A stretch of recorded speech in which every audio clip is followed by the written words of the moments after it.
What's going on, everybody? Not a wrestling review, if you can't tell by the thumbnail up above, but it is myself. It is Kristen. Say hello. Hey, what's going on? Those of you that have been following this channel for a long time know that Kristen and I, on occasion, have actually done some movie reviews. I went to make a playlist of these movies, or of these movie reviews, and there's actually only two, because a couple we did on your long-defunct podcast. Yep, pretty much. There is one reference I'm going to make to that old podcast later.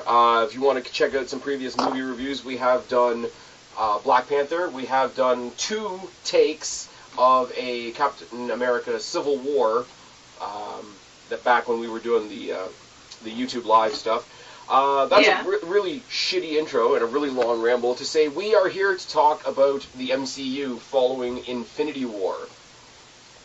Or before Infinity War, and then up to Infinity War, and then speculation about what comes next. Yeah. Now let's, full disclosure, we were originally planning on doing an Infinity War review. Life got in the way. We sort of missed...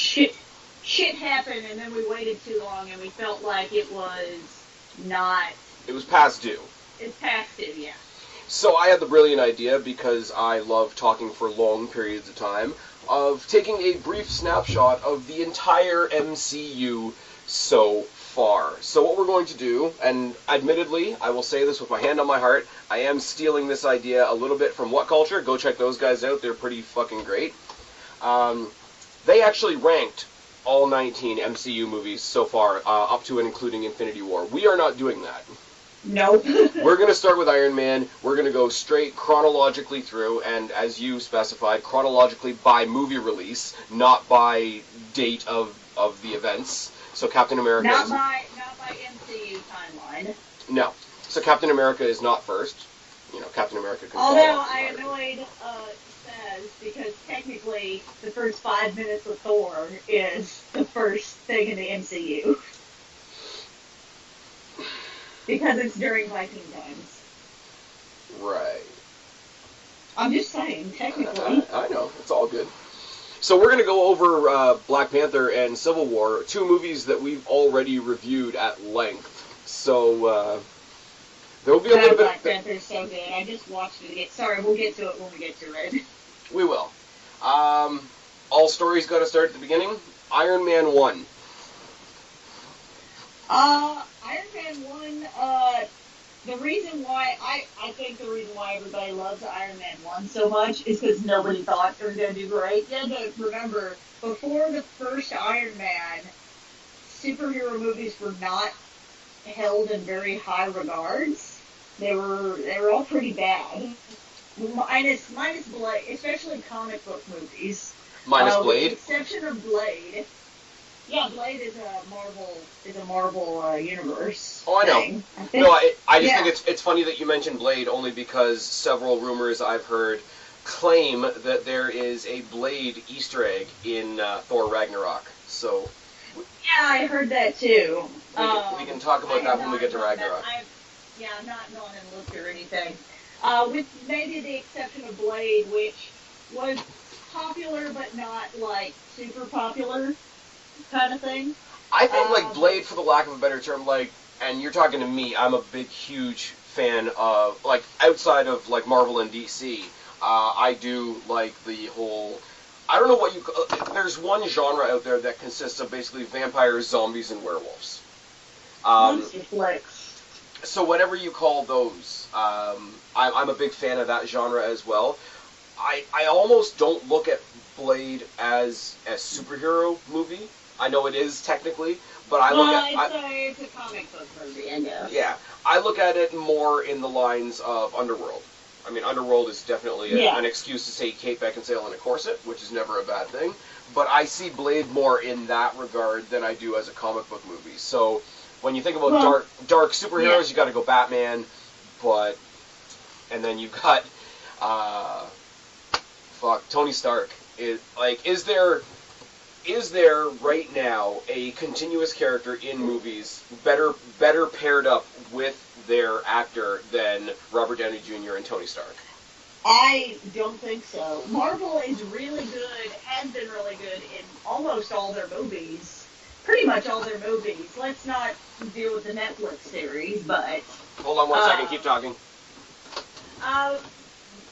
They are very good at casting a person who perfectly, I feel, embodies the character that, like, especially Robert Downey Jr. is the best example. I mean, Robert Downey Jr. looks like Stan Lee back when he made the Iron Man character. Like, saw a future vision of Robert Downey Jr. and was like, that's going to be my Iron Man.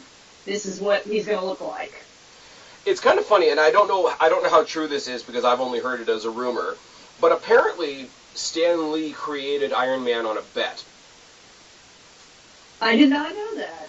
If you believe the rumor, and I need to repeat that this is only a rumor that I've heard, apparently Stan Lee's challenge with Iron Man was to create a superhero that nobody would like and then make people like him. I have heard that. I have heard that. That's definitely like a documentary that I heard. So I think that's true. Even if it's not true, it's true now though. Like, and this is why Iron Man works, and this is why you can't have any other first movie to the MCU and like what we know it as today than Iron Man, because Iron Man didn't get up one day and decide to be a hero. Iron Man was, for lack of a better term, creating some of the problems in the world until he got a wake-up call, got locked away in a cave with, the guy that, like, pulled all the shrapnel out of his heart and whatnot. And so had, not even trying to save the world, more so trying to redeem himself, but never, ever, ever shying away from the fact that, hey, I'm going to go out and do some good shit, and I'm going to go out there and fix some shit, but I'm still going to be an asshole. Yes, but I'm still Tony fucking Stark. Yeah. Like, I hate to say it because growing up I was always a bad. And his hero arc in that movie wasn't even one of like, I'm gonna save the world. Like, he was literally like, I'm gonna fix my mistakes. Yes, I'm gonna fix my mistakes. I'm going to revamp my company. That kind of thing. It wasn't a save the world kind of thing. And there's a lot of Marvel movies that aren't a save the world kind of thing. And it's very centralized. And I mean, there's two really cool stories running sort of in tandem. First of all, Tony Stark realizing that he's a bad guy and having to fix his mistakes and whatnot, and then to realize that the ultimate villain at the end of that movie was his friend, was his confidant, his co-worker, whatever you want to. I can't remember the guy's name. It was the guy that was his like business partner, his father's like. His father's business partner, yeah. Yeah. So and then he tries to. I'm gonna do this a couple of times. There are key. I was thinking about this today when we decided we were going to do this today. When I randomly texted you at work and said, "How about tonight?" There's key phrases in the MCU that stick out in most of these movies that can't be recreated. The phrase that I remember from Iron Man the most is not even from Iron Man. It's when, oh fuck, I can't remember the guy's name. The business partner guy. He's trying to get all his scientists to recreate what Tony did, like to make his own Iron Man suit, pretty much. And the I know what line you're talking about. When he's trying to Tony Stark built this in a cave with a bunch of scraps, and then the scared little scientist guy is like, I'm sorry, I'm not Tony Stark. Like. Oh my god! When I saw that movie with a bunch of friends in St. Louis, we not when it first came out, like we were rewatching it, but like weeks later, we kept going, Tony Stark. Every time somebody be like, oh, I don't think I could do this part. Tony Stark built this in a cave with a bunch of scraps. It's so fucking good. Like, it stands alone as a movie. The ending of that movie is pretty great, because, like, if you're me, if you don't actually... I know you've read the comics. I have not read the comics. Within reason. I would not call myself a comic book expert, but I have read a lot. But you've read enough that you've given me background on some stuff, especially with the Marvel shows, which we can touch on later as well. I made the decision as soon as we sort of saw what the MCU was becoming, as it started coming together, as it started becoming this bigger universe, and trust me, we're going to talk about that later too. I made the conscious decision that I am going to enjoy these movies because I don't read the comics. And you can. My parents are really big fans. Yeah. Of all the Marvel movies. But I hate most of the Marvel movies, and they're not comic book fans at all. They never read comics. Yeah. And it's I kept myself away from comics because I didn't want to be that guy. You know what I mean? Like that. You know the people that are like sitting there with their issue 22 in their back pocket while they're watching the movie. Well, that's not how it was here, and it's not supposed to be Thor that falls through the window. It's supposed to be the Silver Surfer, and da da da. We can get into the different Marvel properties is a whole other conversation. But I as somebody who actually like read the comics get annoyed by that as well, because over the years, because technically, if you kept with the original timeline of the comics, all these guys are like fucking old now. Iron Man fought like the commies, Captain America fought the Nazis, and now they're in modern times kind of thing. They all like had their period of time, but they've stayed and then the comic will get revamped so it could be to a new audience and everything. Comic books change. You can't hold a specific comic book and be like, this is the storyline that they're doing. Marvel and Disney are picking and choosing the parts that they want. This is their interpretation of the modern comic. It's just on film instead of on paper. And my thing, and you're absolutely right with the revamps, and there's several different versions, and rowdy. Look at Batman, once again. That's going to be my comparison for a lot of things. But again, my whole thing is, if you want to see exactly what you saw in the comics, save your $20, stay home and read the comic again. Yeah. But, people that do that, it's just, you want your comic to be stuck in this thing. And I can understand that there's a lot of people, especially nowadays in this age where comics are like, we're going to make a new gay superhero, we're going to make a new this, or we're going to make this hero transgender now, or Thor's a woman now, and blah blah blah. You know how many people are out there that want to gender bend Thor and have Thor played by Charlotte Flair? I wouldn't say that wouldn't be a good fit. I mean, if you could have Lady Thor, but don't transform Chris Hemsworth into Charlotte Flair. That would be strange. I'm sorry. Well, for anybody that hasn't seen that part, what actually ends up happening is during one of the arcs, Nick Fury says something to Thor, Odin's son. The Thor that is the female Thor is not the Thor that is Thor, son of Odin. Right. This new Thor has the powers of Thor. Nick Fury says something to Thor, Odin's son. We don't know. I'm not sure what it was. I'd have to look it up. But he says something to Thor that makes him then unworthy to wield the hammer. And then another person picks it up, and whoever wields this hammer has the power of Thor. Fair. All right. So it's a completely different person. It's not like they took. Although there was a comic where they did make Thor into a woman, but it was because Loki transformed him. Oh, we're gonna get to Loki. Trickery. We're gonna get to Loki. Sorry, we're talking about Iron Man. Yeah, we are. No, the only thing is, the last thing I was going to say, and the whole reason I bring up my not actually reading comics, before Marvel sort of re-kicked itself off, because there was the old Spider-Man movies, and I'm sorry, the ones that I saw were pretty shit. Fantastic Four gets slated on a regular basis. So I lean the other way. Like I say, grew up on Batman, grew up on old Michael Keaton Batman, and very much the whole Two Lives thing. So when I saw Iron Man for the first time, the other point that really kicks off for me is right at the end, right before the credits, when he's got the press conference going on, and oh my God, that was a robot. It was here defending you, Mr. Stark. How are you doing? Are you okay? And all this, and he just grabs the microphone. And I am Iron Man. Cut to black, and it completely shatters the whole secret identity thing.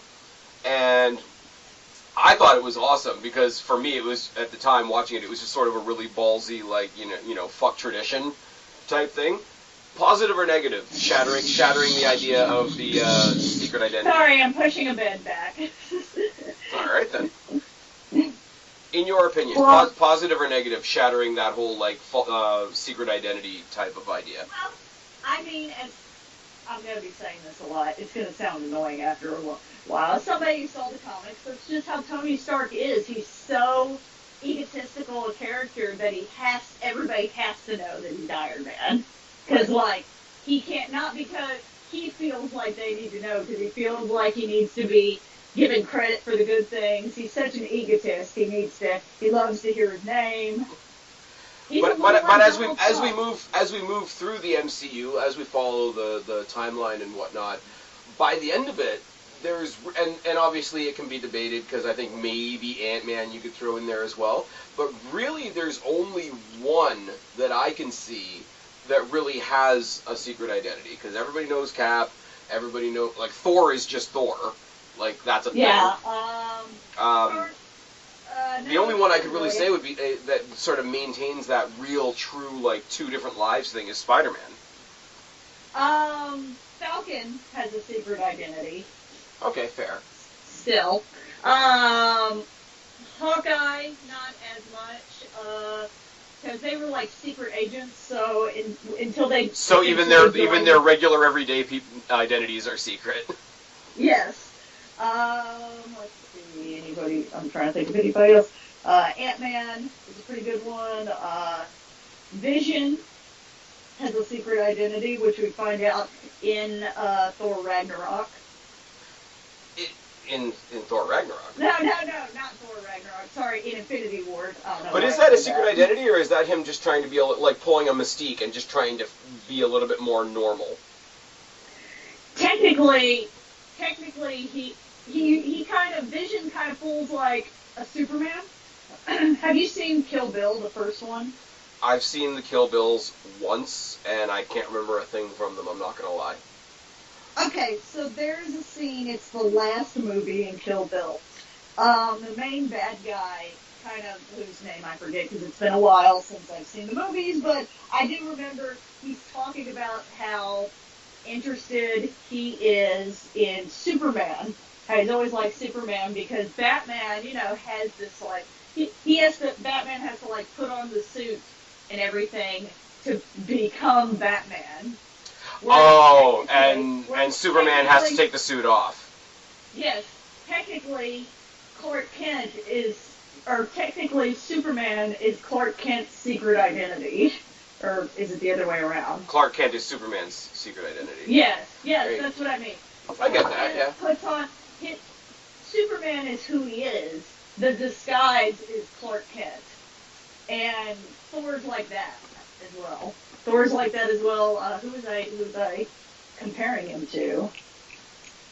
Vision. Vision's kind of like that as well. He puts the skin on to be the alter ego. All right. Last thing I want to say on this, really, because if we spend this much time on each one, we're going to be here a long time.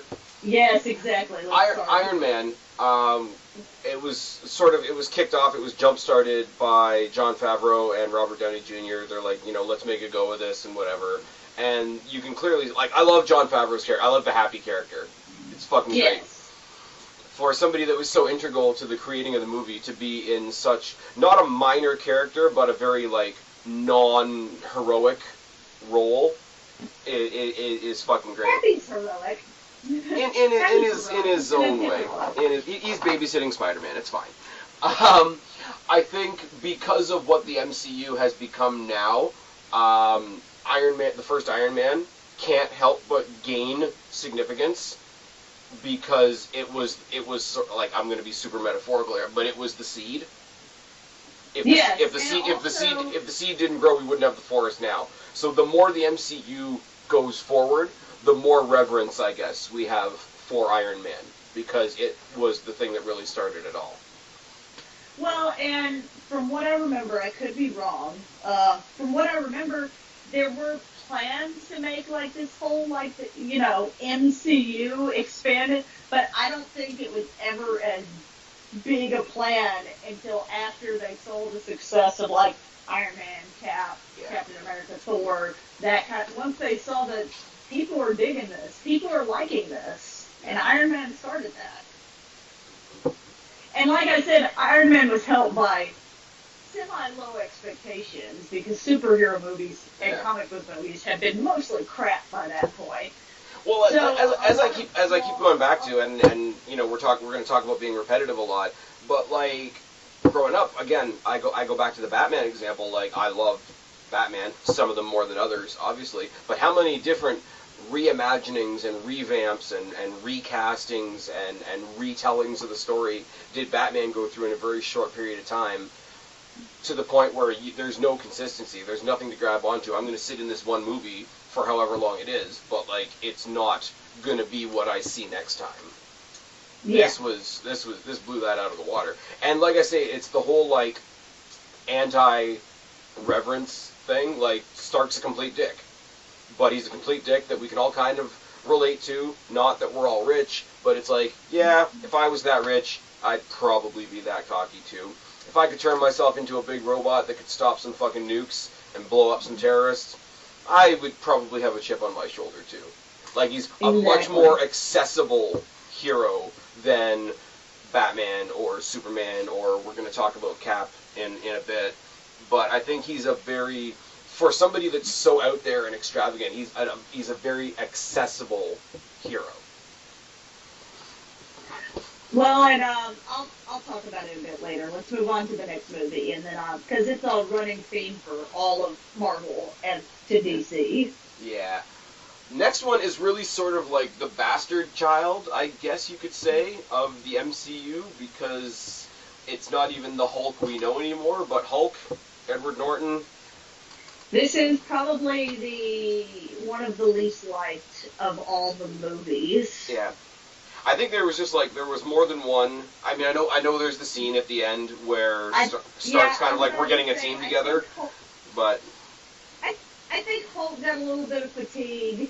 Like, we've had some fatigue from Hulk, because there have been, like, 3 Hulk movies at this point, and I think the one before this one was so bad that I, like, fell asleep in the movie theater, and that is something I rarely do, even in bad movies. Like, it was bad. And I also think the inherent problem with a Hulk movie in general, which is why I also think they'll never make... it was in Thor Ragnarok, essentially. They'll never make a Planet Hulk movie. Well, apparently they can't.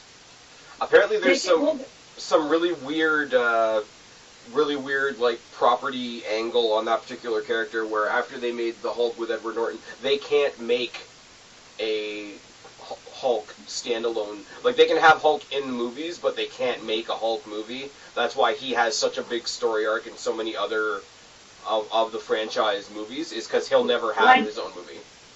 Well, I did not know that, but also I do believe that even if they could, Hulk movies, I feel, are generally weaker anyways, because when you go to watch the Hulk, you only end up getting, a small portion of the movie being with the actual Hulk.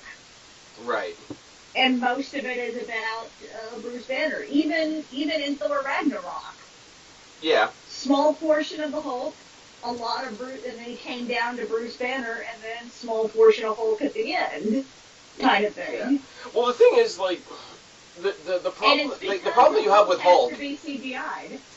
And, oh yeah, it's CGI'd to hell. And that's a funny thing to say when we're talking about the MCU. But, I mean, just the fight scenes and whatnot in Hulk. Because you got him, and then you got the Abomination? Yes. Because the military guy, help me with names. Thunderbolt Ross. Thunderbolt Ross, like, he tries to make his own version of the Hulk. And it's just a slightly uglier, slightly more veiny, slightly more, like, steroided version of the Hulk. Mm-hmm. So you've got the Hulk fighting himself, which if you want to make that, like, an emotional theme of the movie, it works. If you just want to make it 2 big thuds thudding together, like, that's not it. The problem with the Hulk, and I mean, they get away with it with Mark Ruffalo, because he plays off the psychological, emotional like turmoil of it. But as a Hulk standalone movie, you basically have a bunch of people that are there to see the Hulk, and a main character that spends the whole movie trying to avoid being the Hulk. Exactly. It's sort of like the main character is flipping the bird to the audience, and that mentality, like you say, you can put him in other things, and you can sort of like buddy cop him up with Thor, and that works. But I think having him as, I don't, like, even if they could, I don't think I would want a standalone Hulk movie. I mean, it's the first... and my one complaint about the fact that there are not a lot of, that there's not going to be a standalone Hulk movie, is that I feel like there were some story threads that were just kind of left there due to the fact that they are not, like, in the movie, there's a guy who gets Bruce Banner's blood. Like he goes to the university, and they're trying to, I guess, cure him of being the Hulk, kind of thing. Yeah. It's been a while since I've seen the movie, but what ends up happening is, this big rampage happens, and this scientist gets hit in the head and gets knocked out, and then the Hulk's blood like falls in his eye or something, right? The wound. Mm. Yeah, he goes in the wound, and it's supposed to be like the making of one of Hulk's biggest villains, which is Leader, which is kind of the opposite of the Hulk, where the Hulk is very, like, infinitely strong the madder he gets. Leader is almost infinitely smart. Oh, okay. I don't see that being a thing. I'm angry now. I know more stuff. Sorry. I know. I'm just like, I've already kind of said, like, I don't really want to see a Hulk standalone movie, and that premise wouldn't really change my mind. Well, and because there's not going to be a standalone Hulk movie, that thread just gets left that, a supervillain was created. And that doesn't mean they won't use it in the MCU at some point, but, I mean, I've not heard any rumors about it or anything. I mean, they could play it up, right? Like, all they would have to do would be like, okay, in the next group Avengers movie, once everybody comes back from the snapping, which we're going to talk about later, all you would have to say is, like, you got the scientist Banner and the other scientist Stark. Okay, they're all at the Stark Tech lab. Tony's going to try and help him cure himself. One of Tony's like vet techs or whatever you want to call it in the thing has that same thing happen to them. They tie it in a little bit more because it happens to be somebody that worked for Stark Tech that happens to. Like, yes. they would. I mean, they could use that character. The Hulk is, that movie is still in the MCU. Yeah. So they could just use that guy. And I mean, maybe it took a while for him to mutate or something, and he was dealing with it, being essentially a mutant, and he could have this whole, like, background that you could explain why you haven't seen him or anything. But, and, the Leader's whole deal is, like, he gets other people to do his dirty work for him. So his big superpower is, I don't need superpowers, I'll get somebody else to do it. Well, his big superpower is being a genius, is being infinitely smart. Like, the Hulk is infinitely strong, he's infinitely smart. That's fair.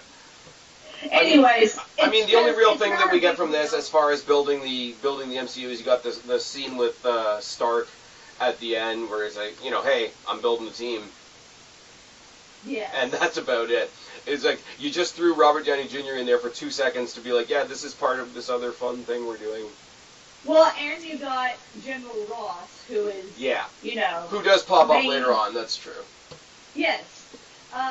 General Ross is a main, like, I wouldn't say villain, but... Because, in the comic books, doesn't he eventually develop his own faction?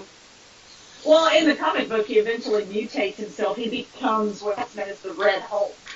Ah. He does the experiment on himself. Fair enough.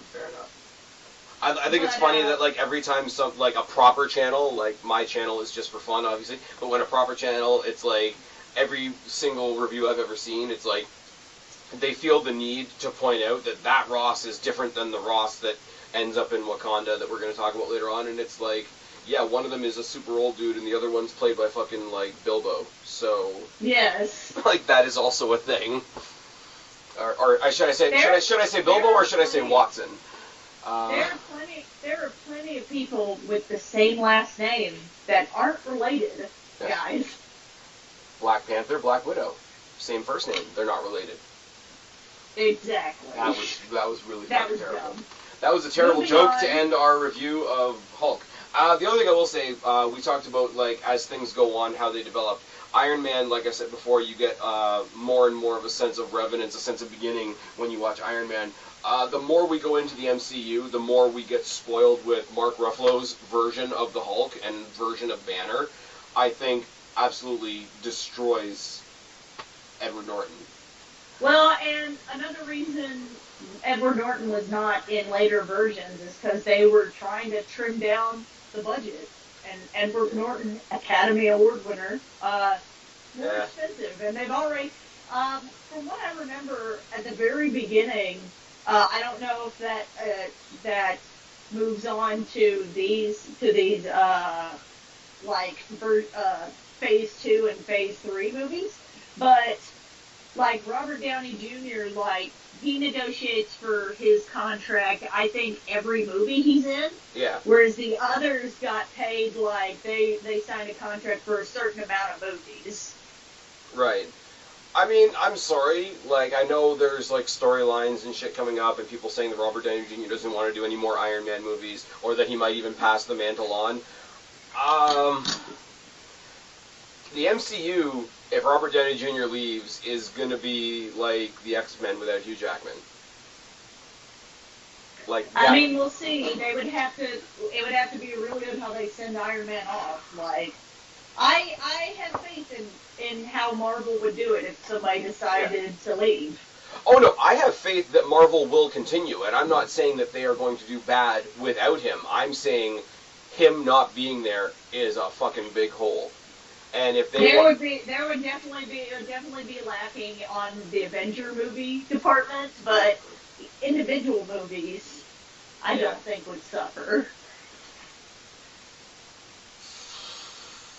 50-50, because as it sits right now, all the individual movies lead and leave us breadcrumbs to the team-up movies. So I think in a domino kind of way it would affect, but no, as standalone movies they wouldn't have. Obviously they wouldn't affect movies that he wouldn't have been in anyway. No. Next one is Thor. First Thor. First Thor. A lot of people aren't big on this one either in retrospect, because I think Thor is a way more classic superhero. Yeah.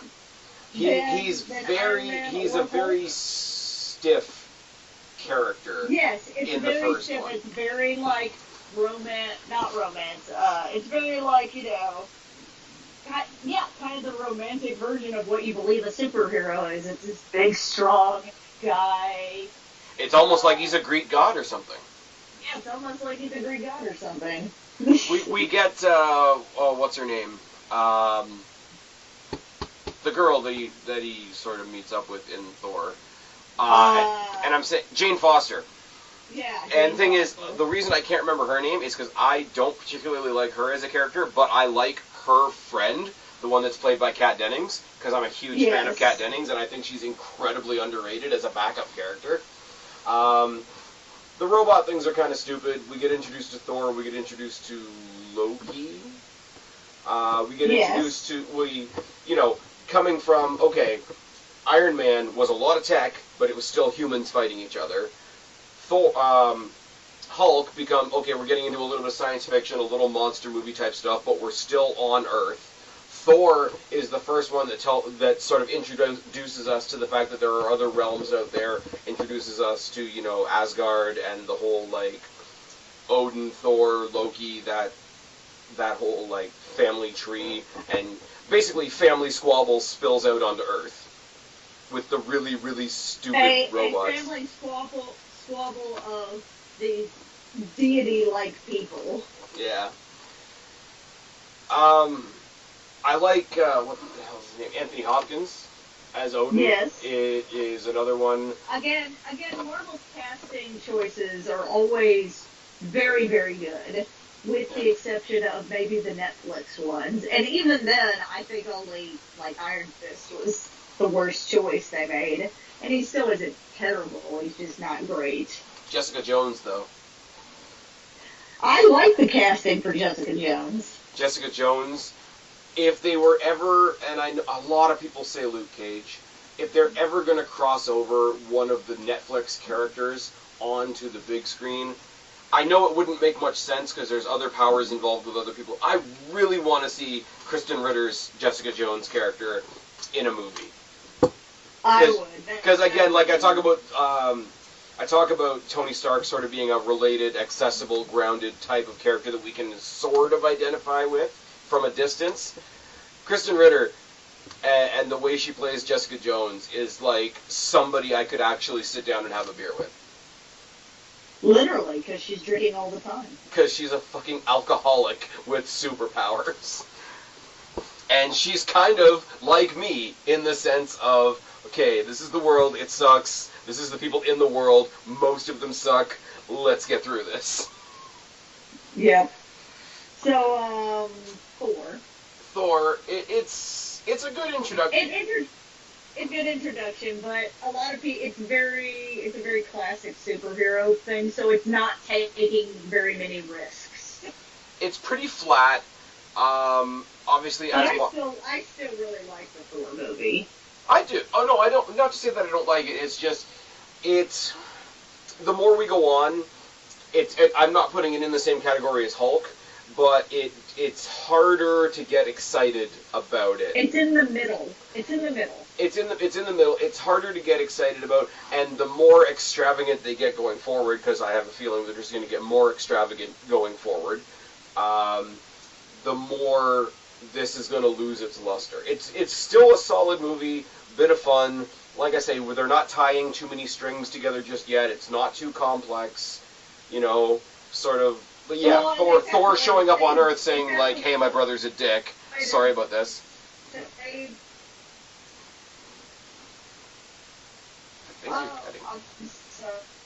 Sorry, I think it was.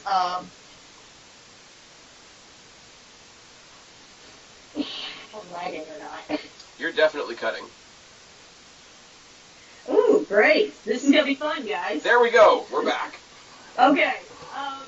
So, what I was going to say is, they found a way to fix the Thor movies, because everybody loves Thor Ragnarok, and it was to not take it so seriously, to make it less, as Tony Stark would say, it's Shakespeare in the park. Shakespeare in the fucking park. It's good. It's a good, like I say, it's a good bit. I can't poke any holes in it per se, other than the robot is shit. The little big mechanical robot. It looks like the Sentinels from Days of Future Past. From X-Men? Yeah. And it does look a little like the Sentinels, which is weird, because that came out first. Thor came out first. Yeah, so one took inspiration from the other. It just went the other way around. I'm actually going to talk about that in a later movie as well. As I say, I'm getting a bit redundant now, but like, I can't say anything bad about it other than the robot. I just think it's going to lose its shine the farther forward we go. Like Iron Man stands up if I was to put it in and watch it tomorrow. If I put in Thor tomorrow, I don't know that it stands up as well. A lot more flash, a lot more fun in Iron Man, so it's not really even a fair comparison. But it is what it is. So we get to where I'm going to kind of sit back because I kind of hate the character. I'm going to let you take the reins on this one. Captain America, the first Avenger. This is another one that people find. There's a lot of people. We can relate this back to wrestling a little bit. A lot of people, they like the heels better. The heels have a more dynamic character. Captain America is a very good example of, like, super babyface. That's just how he is, and that's how he is. I like the Captain America character because I like the idea of trying to be better better than you were yesterday kind of thing, trying to always better yourself kind of thing. The Captain America movie can also be said is a little bland. I love the Captain America movie. I don't care what other people say, but overall, if you average out everybody, most people, the group average would probably be that Captain America is a little bland. It like Thor, kind of has the classic superhero movie vibe to it. I would say it very, and I know I need to find a better comparison than comparing whatever Marvel does to whatever DC does. It's very much got a Superman vibe. I'm here and I'm doing this and you can't question me because I'm the right guy doing the right thing. Yes. Like, it's a little obnoxious. I will say, in its defense, even though I can't stand the character, even though I don't really have any time for Captain America whatsoever, before he goes through his transformation, before he goes through any of the drugging and putting him in the big cocoon fucking thing, when he's in the alley with the two bullies and he's about to fight the guy and he does the whole, hey, I could do this all day, pretty iconic scene. Pretty iconic. Yes. Pretty iconic, sort of coming of age, about to be the better version of himself. Pretty iconic scene, I'll give him that. And then we get the introduction of Bucky, which is paid off later on.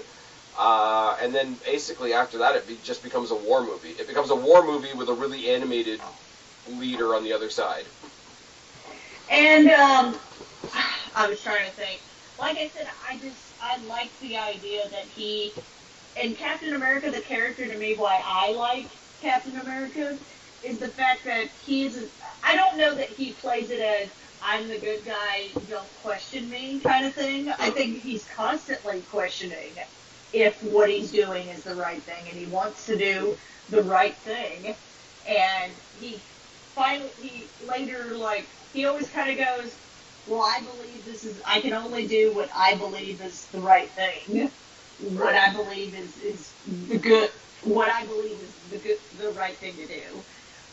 And a good guy just trying to do right. But while you're bringing up comparisons to DC, because a lot of people do this, and I saw a documentary or a talk about it, so I can't say that I'm the one that thought up this idea. A lot of people bring up Marvel versus DC, and there's a lot of differences between that, and you can tell it. Captain America is probably the best example of it. Marvel is all about regular people who then try and raise themselves up to a higher standard, to a higher degree of, because they've then gained superpowers and everything. Whereas DC is a lot about people, with the exception of maybe Batman. DC is a lot about, it's more a story about people that are almost like deities. Oh, Thor is a good example. I've seen that. Marvel is men trying to be gods, and DC is gods trying to be men. Gods trying to be men, yes. I've seen that. And then in the background, it's like Batman with the little thought bubble. They think I'm a god. And then in the bottom, it's Thor. It's like, they think I'm a man. But it is true. It's so funny that I am such a fan of Iron Man, and as I say, with my zero comic book experience, I'm literally talking about Robert Downey Jr.'s portrayal of Iron Man. It's a good portrayal of Iron Man. The thing is, Iron Man and Captain America, and obviously they go on to fight later on, they're both arrogant. The difference is the type of arrogant that they are, and maybe it's the way I interpret Captain America because I don't like him, but there's such a, even if it's not intentional, and I'll give credit that it's probably not intentional, there's such a self-righteousness to Captain America that it's a little, and you've already made the wrestling comparison, he is John Cena. Yes. He's definitely John Cena, whereas Iron Man's like, no, I'm an asshole, and I'm not going to do things the right way, but I'm still going to win, and you're doing bad shit, and you're going to stop.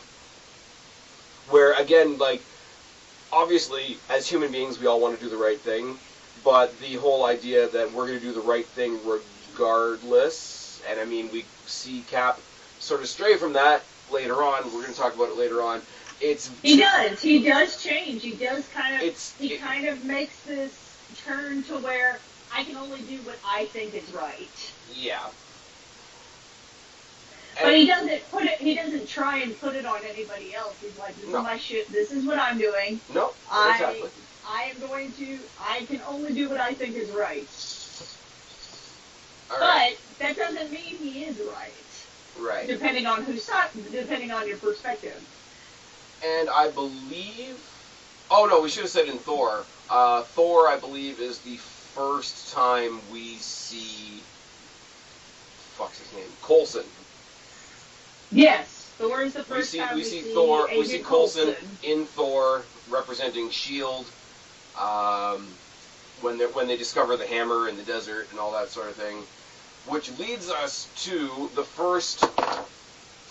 I would say the first flagpole in the MCU, the first Avengers. Oh, can I?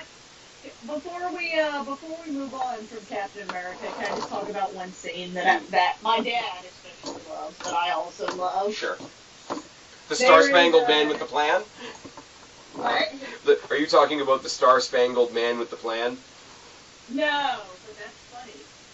And I like that, they kind of make Captain America, and they're like, well, we only have one of you, so we're just going to make you a sideshow act. We've created a super soldier, but we're not going to fucking use it, because there's only one of you. So he really is John Cena.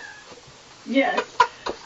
So anyways, I love the scene, and this is when he gets the super soldier serum, when he put him through the rigorous training course and everything. And they have everybody running, and, Steve Rogers is this skinny, scrawny guy. He's got asthma, he's got all this stuff, and all he wants to do is serve his country.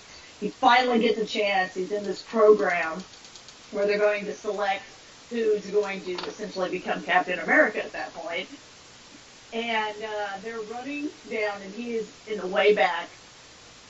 And they get to a flagpole, and they give everybody the opportunity to be like, hey, you climb up this... Oh, yeah. Yeah. If you climb up this flagpole, if you get this flag, they don't say climb up the flagpole. They say, if you can get this flag, you can ride back in the truck. So all these big, burly guys are trying to jump and climb up the flagpole, and they're sliding down, and then they all give up. They can't make it up there. And so then they're like, okay, we're going to go back to running. And then Steve Rogers, who has been kind of sitting in the back, waiting for everybody to finish. And he pulls the pin. He goes down to the bottom, he pulls the pin, and the flagpole falls over, and they just take the flag and hands it over. I will say, as much as I don't like the character, I do like Tommy Lee Jones in this movie as well. I almost forgot that he was in it. That's right, he is in it. He's the one that... He's the one that's testing him. Because it's him and the doctor, and it's like, oh, you can't always measure everything by muscles and size, and sometimes you got to measure the heart. And then he goes and he does the whole fucking obstacle course. Tommy Lee Jones sitting there all pissed. I was like, he's still scrawny. Yeah, he's still scrawny. Tommy Lee Jones was in this movie. That was good. What? And but he also has Captain America also has maybe one of the most of Marvel villains, with the exception of maybe Loki and Thanos later on. Marvel's a little weak on their villains. See, I am going to argue you on that pretty strong later on, but okay. Red Skull is pretty much like he's a Nazi and he's got a big animated red head. He must be a bad guy. Yes, it's a little. Whenever they do it in video games all the time. Nazi is a pretty easy and safe choice. Yeah. Like if you want a bad guy that nobody's gonna feel bad about mowing down, other fellow human beings. Yeah. But he's a Nazi, so it's fine. Yeah, and this does lay a lot of groundwork, and I wish I watched Agents of S.H.I.E.L.D. when it first started. About 3 seasons in, I sort of power watched the first 3 seasons and got caught up eventually, and I still watch it now. This does lay a lot of groundwork for S.H.I.E.L.D., for Hydra, for, I never watched it, but Agent Carter. Yes, for Agent Carter. Agent Carter that got canceled, and all of a sudden everybody cried fucking feminism, and I laughed a whole bunch. Because Netflix wouldn't pick it up and make it one of the Netflix shows. They're like, no, it failed on TV. Why would we pick this up? Well, sometimes Netflix does pick up the failed TV shows. They're not failed, but canceled. Failed is not the right word. I really wanted them to revamp Married with Children, but you don't see me crying about it. Sorry, I gushed about Captain America No, more than we needed to. No, it's fine, because the more I'm thinking about it, like, I don't like Captain America. I don't think I ever will. Structurally, if you stand back, look at the MCU as a whole, not only in the movies, but in the TV shows and whatnot, it does lay a lot of structure and groundwork down. It gives you a lot of background on a lot of things, as flashback movies do. Yes. So it's definitely... yeah. It's definitely important. It is important. And I think, out of the Captain America movies, because technically there have been 3, although technically Civil War is a Captain America movie. We're going to debate that. It is. It's Captain America, Civil War. It's not. And it is. That is the name of the fucking movie. Man. That's what's written on the case. That's not what it is. We're going to get there. Anyways, of the Captain America movies, and I am counting Civil War because it fucking is, this is the weaker of the Captain America movies. I like this Captain America movie, but I prefer Winter Soldier. Yeah, people hold we're going to get to that one soon too. People hold Winter Soldier in a weirdly high place as far as the MCU goes. But we will get there. First of all, we got to talk about what I was going to say a second ago, as sort of, if you're looking at the MCU as a map, sort of the first big flag that got planted in the ground was the first Avengers movie. It was the mini culmination of this whole idea of let's have these guys all go off, all do this. Oh, forgot to mention in Captain America. I was about to say, wasn't Iron Man 2 before Civil War? You are right. I'm fucking this up all over the damn place. But I will say, for Captain America, it is the first sight we have of an Infinity Stone because it's the first time we see the Tesseract. Yes, but we don't know it. We don't know it's an Infinity Stone at the time because I believe, and I could be wrong. You guys could correct me. I believe in the comics the Tesseract and that Infinity Stone are separate things. Right.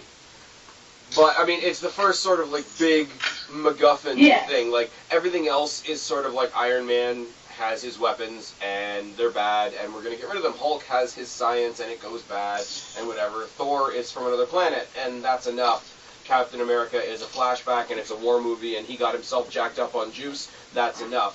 It's the first time where we had this other, like, there's the good guys, there's the bad guys, and there's this element. Yes. Which eventually becomes one of the big strings. Because you did correct me, and I'm going to take a step way back. Iron Man 2. This is probably what most people believe is the weakest of the Iron Man, of the solo Iron Man movies.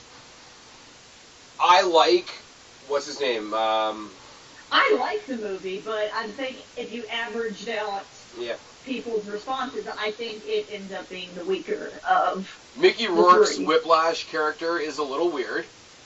Because he's basically Iron Man with whips. And Mickey Rourke is a weird guy to play a super villain. Because I could see him being like a devious behind the scenes guy. And I'm sorry, like I know we've seen him in The Wrestler, so we've seen him get physical and whatever, but like for some reason I don't want to see him in a fight. I want to see him pointing an army at Iron Man and sending his army after them. I don't want to see... Which he sort of did in the movie. This is true. At first. Yeah. I love the whole, like... At first, he came himself. Yeah. I love the whole, like, the Tony Stark at this point, he's gotten rid of his weapons, he's gone the clean route, he's, trying to innovate better technology, fix the world, rah, he's got Pepper. And he's also not giving the U.S. the Iron Man weapon. Absolutely not. And why would you? Except, I remember in the Senate hearing that he's in, or the House committee that he has to go to, they ask him, well, what would you call it then? And he says an advanced prosthesis. Oh, if that's not foreshadowing for War Machine, I don't know what is. That was a really bad and really cruel joke. Also, we get the introduction of War Machine, which is awesome. Played by a different character. Played by a different actor. Basically, they switched actors later. Literally and metaphorically. No, from first Iron Man to second from Iron Man 2. Yes. Different actor. And the guy, what's his name? Don Cheadle? Something? I feel like he did a much better job than the other guy who I have to think think of who it is. Yeah, don't bother. But basically, and I hate to say this, because what's right in front of your face has to be said, War Machine, at least the way he's portrayed in the movies, is both literally and metaphorically Black Iron Man. He's the black guy. He's the black guy. We got to put him in the black suit. Oh, he's not. The suit isn't black. It's silver. It's pretty War black. War Machine's gray. It's true. But we get into this weird thing between, and we're going to talk about it in Winter Soldier when we get there as well. You get this weird sort of trend of, like, superheroes all gaining sort of like a black sidekick. It even goes as far as Thor Ragnarok, which we're going to get in a second as well. I like Falcon. Falcon's awesome. Falcon fought Ant-Man. We're going to get there too. But I mean, you get this. It's funny because it's literally following right on the heels of the announcement that he's Iron Man from the first movie. He's doing the Stark Expo. He's trying to fix the world. He's making a stand that the Iron Man suit is his. He's got the buddy War Machine who takes the other suit. But he's basically while he's out there fixing the world, he's also definitely making Iron Man the brand, I guess you could say. He's making himself into a superstar, as well as being a superhero. It's really good. It's just, like I say, I mentioned the arrogance of both him and Captain America, but he's basically reveling in his own, I'm a good guy and it's awesome, and everybody loves me, and the Robert Downey Jr.-ness of it all. The Senate hearing scene is fucking amazing. When he leaves and he throws his glasses on and he's blowing them all kisses. Yes, exactly. Where he's like stealing all the screens and being like, see, nobody's even close to my technology. The donut shop scene that he has with where he's in the thing. Oh yeah, that's right, because his prosthetic, the magnet that's keeping all the shrapnel from going into his heart, is also poisoning him in this one. That's another part of the reason why he's like also going nuts. Is because he's like, I'm gonna fucking die anyways. This stuff's gonna poison me. It's kind of a like that in itself has a dual sort of effect on him though, I think. Because I'm gonna die, I might as well do some good shit before I die. But on the other half of that is like, I'm gonna die, so fuck it. So I'm gonna walk into my own birthday party wearing the Iron Man suit and get shit-faced. And get shit-faced. When fucking was it Rhodey? When Rhodey puts on the War Machine suit and he just picks him up off the ground when he's like shit-faced, he's like, "Come on, man, this ain't a good look." Marvel is awesome at the one-liners. Some of them are comedic, some of them absolutely punch you in the gut. But Marvel with the one-liners is pretty good. Like I say, we're talking about the animatronic stuff created by Mickey Rourke's character, but I don't want to see him in a fight. It's weird. Yeah, it's just not. Weird. The villain wasn't great. Yeah, to see him and War Machine fighting together is a pretty awesome thing, because you get sort of a little preview of what the Iron Legion is gonna be like. Looking back on it now, it's a preview of that. It's there and it's a lot of fun. Like, the movie itself isn't remarkable, but just to see, again, like I say, Tony Stark settling into his Iron Man persona, but it's also like Robert Downey Jr. settling in even deeper to that Tony Stark character.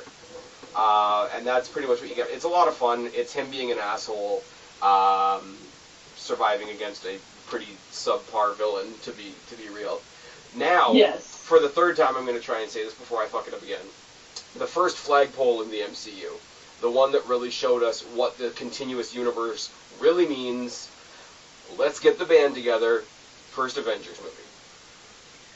That was so good. It's so good, but I will say there's a lot of flaws in the first Avengers movie that we, as an audience, tend to just overlook and decide, I don't really care that didn't make any sense or sucked or something. Okay. Like. Well, the one that immediately comes to mind is the Captain America suit that's in Avengers. That's the only time he uses that particular suit, where it's like the more classic Captain America looking suit. And then they realized how ugly and stupid it looked and never used it again. They used the more like kind of grittier, looks more like actual kind of combat armor. Yeah. Plus it also looks like he's been through some shit. I will say, exactly. Again, not that I'm pulling back on the fact that I don't like Captain America, but when they're first getting together and Coulson like totally fanboying over Captain America is fucking killer. The fact that we'd seen Black Widow already in the earlier Iron Man movie when he's like, yes, in Iron Man 2. When he's like looking for a secretary and he asks Pepper if he could keep her, which just is that's a statement all on its own. But I mean, it's where Black Widow first gets that role of like she's the one that goes and wrangles up the Hulk, and that's where you sort of see the overarching story of Romanoff and Banner sort of start off from. Well, and also we get our first appearance of Mark Ruffalo Hulk. Yes. Or Mark Ruffalo Bruce Banner, essentially. Yeah. And I think everybody agreed that they prefer the Mark Ruffalo to over Edward Norton. I think Edward Norton maybe played the character almost too seriously, whereas Mark Ruffalo, I feel like, is still serious, but like almost like not too, like when he like jokes with he still like jokes with everybody a little bit, but he's like kind of also nervous, like he's a weird nerd. Well, he's nervous, but he's not scared of her. He's scared of himself. So it's a very unique kind of nervousness that just eventually becomes part of his character as we go through. Like when one of my favorite scenes is when Tony shows up and you finally have all of them in one room, and he like, oh no, it's in the lab, where Tony's like trying to get him to like maybe change. He's like mostly just fucking with him. I've seen all your work on this and that, and I'm a really big fan of how you turn into this big green rage monster. Yes, and he's like poking him with stuff and. Cap is like, hey, could you not try and turn him into the Okay, I'm sorry. Where Iron Man totally trumps Captain America is like, you're just an obnoxious man in a suit. Take that away. What are you? Genius, billionaire, playboy, philanthropist? Well, so back on my thing. Yeah. He's like, and Mark Ruffalo is like, don't worry, I can control, like, if I couldn't handle pointy things, it's fine. I'm not going to transform. Yeah. What's your thing? Hot yoga? There's a lot of iconic stuff, like the first time when they're fighting, I believe it's Loki. A lot of people get pissed off that Hawkeye gets essentially shafted through all the movie except the end, where he, like, finally gets to be an Avenger, but for the most part, he's a bad guy. Oh yeah, because we see him as he's being brainwashed. Yes, that's the second time. Which sets up a really great joke. In Age of Ultron. Yes,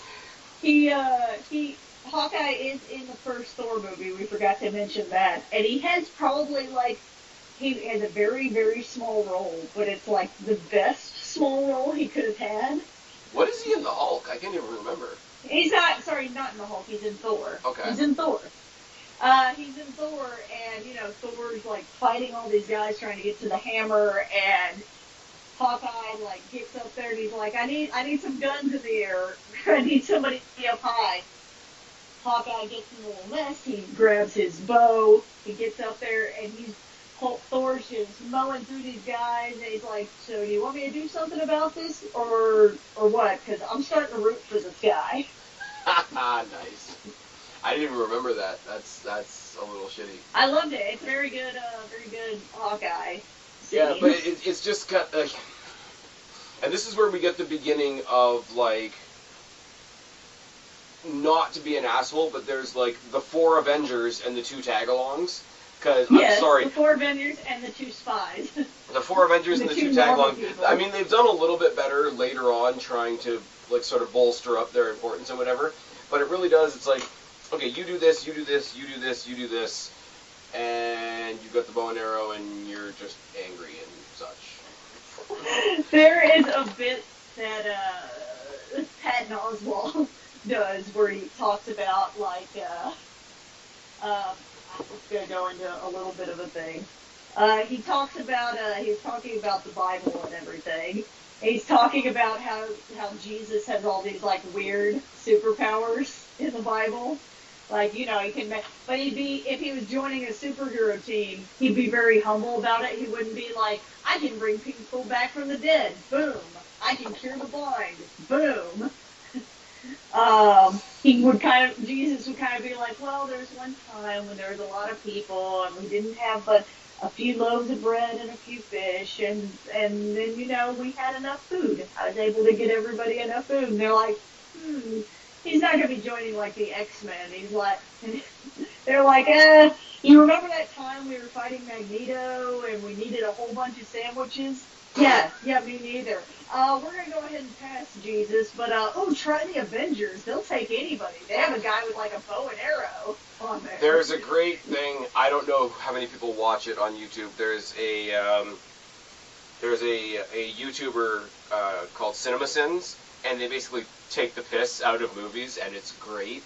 And it was actually during when they were doing the CinemaSins for, fuck was it? It was Suicide Squad, and they introduced Slipknot, who's in the movie for like 5 minutes. It's like, fuck, give that guy a bow and arrow. He might as well be Hawkeye. Yeah, exactly. Anyways, I love Hawkeye though. But there is a couple of, like, obviously you've got Thor fighting Hulk on the plane. You've got Thor. And then you have the whole scene. You're forgetting the whole scene where it's Iron Man versus Thor versus Captain America. I was getting to that, because the iconic thing I was going to tell you about is the very first time we see the hammer hit the shield.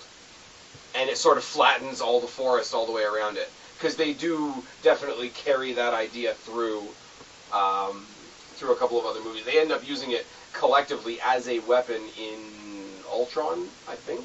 Yeah, they do it they do it not with Thor, but with Iron Man in the Avenger movie. There's a scene, and it's like the swooping scene where you're seeing what everybody's kind of doing, where it like moves from like Hawkeye to Thor to like whatever, and Iron Man flies over, comes over to help Cap, and at some point he blasts Cap's shield, and then Cap angles the shield so that it takes out a whole bunch of people. Yeah.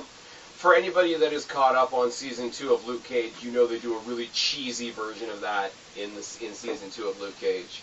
It's I am not caught up. How is Luke Cage? I don't want you to give me a short version.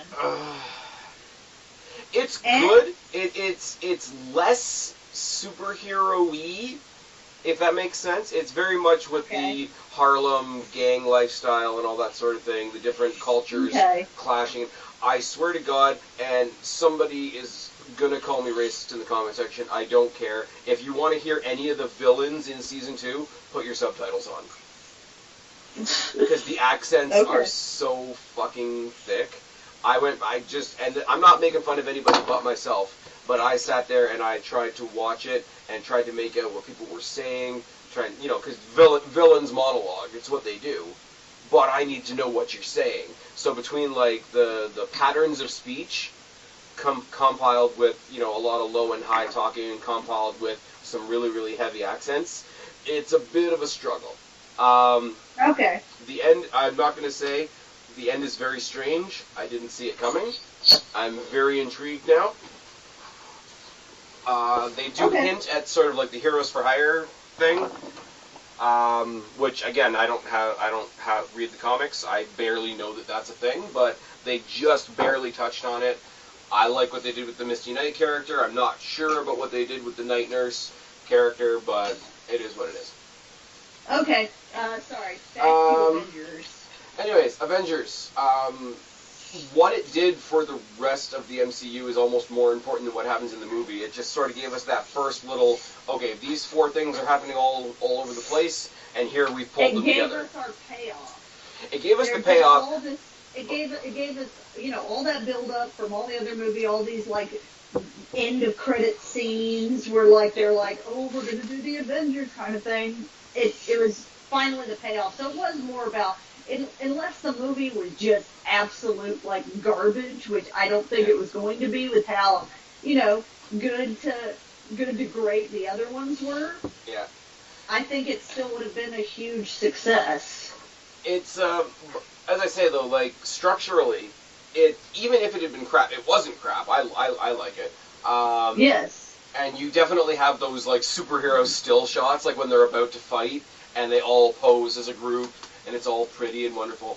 But even if the movie had been crap, like even if the story had been crap and it had been a little bit disappointing, it still set the bar for, okay, this is a world that we let spread out all over the place, and then we bring it all together. And then it spreads out all over the place, and then we bring it together. It set the pace, it set the tone for what that was like. So even if the movie had been bad, they still would have accomplished that. And that's why I sort of call it a flagpole.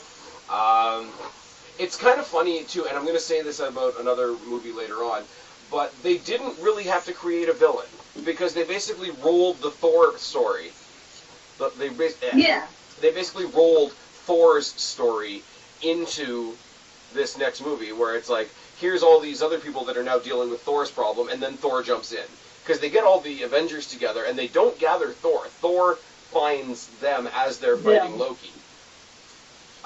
And then Cap has to do his cheesy line. He's like, oh, these guys are all powerful. They're basically gods. Well, I'm sorry, ma'am. There's only one god, and he doesn't dress like that. I'm like, fuck off. Love that line. Fuck off a little. You fuck off. No, not you. I'm not telling you to fuck off, but it's like, okay, you like the line, but you know exactly why somebody like me hears that and says fuck off. Yeah, I know. Yeah. It's like I like the. Okay, I'm gonna make another wrestling reference. If anybody's found this video that doesn't follow me for wrestling, they're gonna hate the wrestling references. But it's like, I'm a fan of the New Day, but I get why people hate them. Well, I'm a fan of Cap, but I get why people hate them. There we go. It's the same. It's the John same Cena. reason, because I'm always a person that, like, when it comes to Star Wars is a good example. I like the Jedis. I am light side all the way. But dark side is more fun and more dynamic. People like the dark side characters more.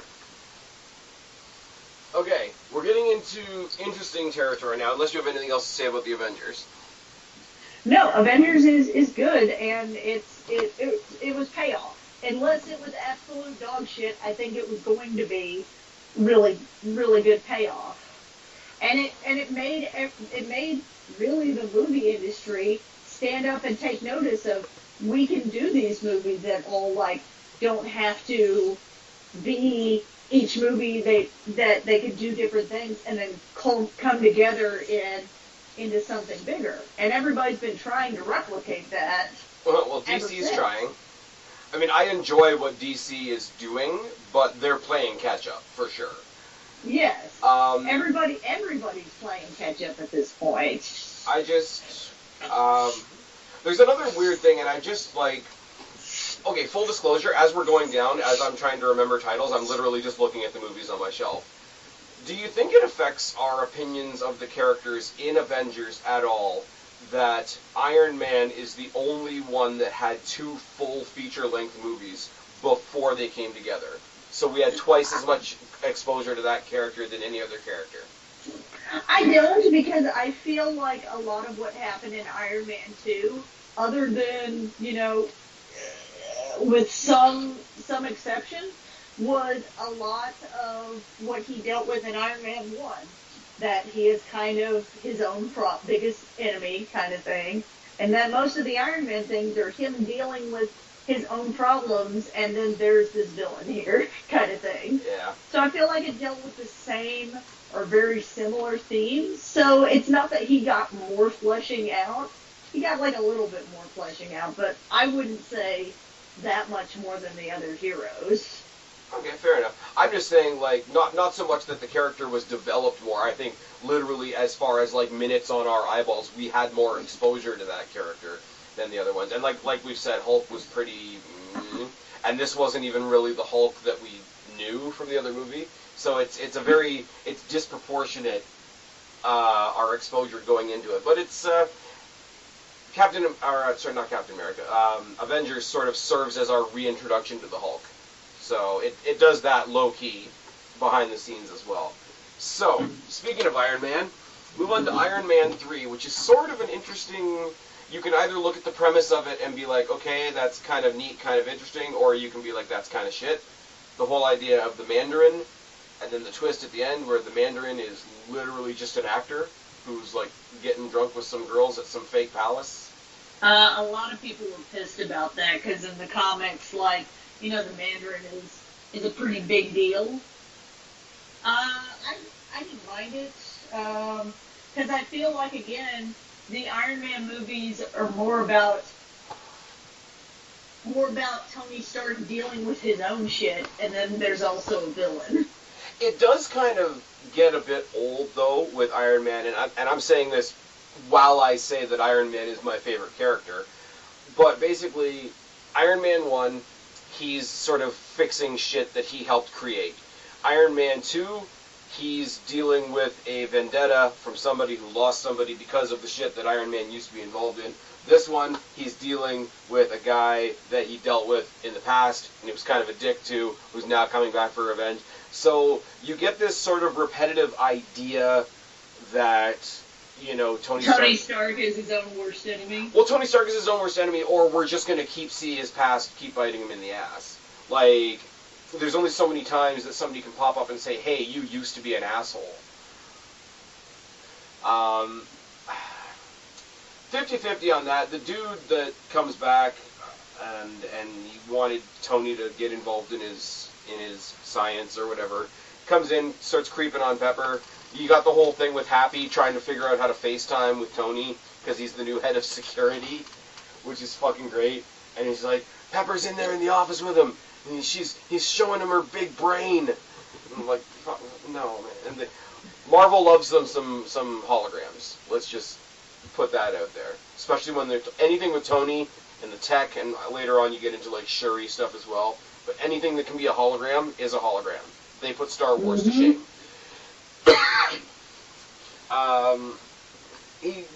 He just comes in and sort of like pervs on Pepper, and then at the end he ends up kidnapping her. He ends up kidnapping the president and trapping the president in one of the Iron Man suits, and it gets in the Iron Patriot suit.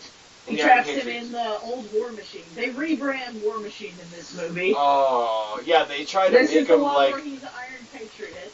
Yeah, they tried to make him like a mechanical Captain America.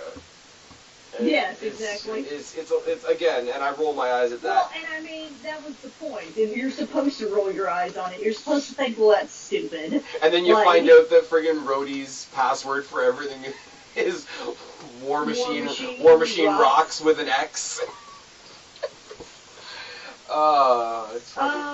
This, again, is another example of how Iron Man is... The whole point of Iron Man is that Tony is his own worst villain, because a lot of the movie, most of the movie, in fact, is about Tony dealing with PTSD, the fact that he almost died in Avengers when he grabs the nuke and goes into space. He has nightmares about it, he can't sleep, it's a very classic... And the suit tells him he's having a panic attack. Yes. I do like the whole story arc with the kid, though. The story arc with the kid is pretty fun, because I like the kid, because they didn't make him oh, shucks, Mr. Stark, like, stereotypical. But at the same time, he tries to give him tough love. He's like, well, that's something that happens. Dad leaves. Don't need to be a pussy about it. Like, they show that Iron Man is not, like, a father figure. He's just not. And not at this point, anyways. No, but, like... Even though Iron but, Man see, the thing is, like, Tony Stark... I would argue you on that, though, because he does care about that kid, and he does ultimately come back and take care of that kid at the end. But he doesn't... He cares about him in a way that he wants to tell himself that he doesn't care. Yeah. But he does. Because so that's why, like, he's taking care of the kid, but at the same time he's being, like, Josh and, like, almost older brother, childish, mean to him. Yes. Like, it's them trying to be like, even though these kids look up to Iron Man, Tony Stark is not the best role model. Tony Stark isn't somebody you look up to, but he is somebody you might want to be. There you go. There's a thought for you. When he sits there on the news after Happy gets hurt and basically calls out the Mandarin to his house, and they blow up his house, and then he basically throws the Iron Man suit at Pepper to save her. That's kind of a badass moment. When he sort of passes out in the suit, and it basically crashes in whatever town that kid lives in. And it's basically like, you don't have any fuel left, you are going to crash. And then he basically, like, puts his suit in a wagon and, like, goes and hides in the barn. Yeah. He takes his suit for a walk. I don't know. I think of it like when you're a kid, and if you, like, popped a tire on your bike, and you're a long way from home, you gotta walk that shit, like, all the way home. Tony was doing, like, the Iron Man suit version of that. But, looking back on it now, and like I say, like the first Iron Man, there's a lot of stuff that I look back in hindsight. It is a little bit of foreshadowing to what we see later on with obviously Tony Stark and Spider-Man. With the whole, like, mentor, like, I'm going to be a dick to you. I'm going to give you a lot of really, really tough love. You're in your car. Yes, I am. I'm driving to my house. There we go. We are in the car with Kristen, guys. Yeah. The other thing this thing does is a lot of people had a problem with this in this movie was the fact that it did a lot of stuff, but then they kind of maybe, I guess, regretted doing. Because, like, you know, he makes all the Iron Man suits and everything. I don't agree with it. I think of it as another thing, but I'll say what other people are saying. He makes all those Iron Man suits, and then he blows them up at the end to kind of symbolize, like, I want to take, I've been, my whole life right at this point has been revolving around being Iron Man and everything, and I've been taking other things in my life for granted, and so I want to, be Tony Stark and everything. So he blows up all the Iron Man suits, but then in the very next time we see Tony Stark, he's, making Iron Man suits again. Yeah. I think the Iron Man suits, because all the suits he made at that point were suits that he was making to ignore his PTSD. Well, not only that, but, like, okay, it's obviously a precursor, and we get the proper Iron Legion at when we get to Age of Ultron. But, like, this is sort of a precursor to the Iron Legion. But you can tell, even if you just glance at them for a second, you could tell, like, each suit had a purpose. Each suit was designed for a specific thing. Like, you had the ones that had the big jackhammer arms on them, and you had the ones that were obviously built for, like, it would have been really cool as an Easter egg if they had put the Hulkbuster in there, but there was no real reason for them to have a Hulkbuster just yet. No, there was no real reason for that yet. And like I said, I feel like the suits were less about him making all these crazy suits, which he does, and they all have a specific purpose, but more about him not dealing with his PTSD. He's ignoring it. He's hiding it within working on all of these suits and everything, and him blowing up the suits, I feel like is him deciding that he's going to actually, like, deal with this problem that he's having. Yeah, but it also represents him finally actually getting the shrapnel out of his chest. Yes. Well, and, that's part of him dealing with all that stuff. That's part of him dealing with it. And, a lot of people didn't like that because they felt like, they were kind of saying this is the end of Iron Man, and then in the very next movie he's in, he's fucking Iron Man again. But, I just see it differently. Yeah. Thor, The Dark World. Oh, this is one that was not great. I wouldn't say it was terrible, but it's down there. It's like down with Hulk, the first Hulk in not likability. I think the problem with this is, like, not only that it's bad, but, like, that you have this really cool concept that you could have done so much with this whole, like, you know, every so many years, all these 9 worlds, Echo. Alright, I think we're back. Yay for technical difficulties and everybody needing a pee break. Yes, we needed a break for a second. Well, it was inspired by the fact that we were talking about Thor: The Dark World, which is disappointing as a whole. It is not good. It takes everything that, you know, was just kind of annoying and bland in the first Thor movie and just, like, doubling it. They tried to increase, like, sort of, like, the cuteness of the relationship between him and wow, I can't remember her name. That's how bad the character Jane was. Foster. Jane Foster. Again, I gotta say, one of the highlights of this movie is Kat Dennings' character, because she's just a badass, and she doesn't actually, like, do much. She's just one of those, she's that friend in the back seat that's like, this is really fucked up, let's do it. Well, and then they also tried to make it better by, you know, having more Loki in it. They made Loki into sort of the good guy in this one.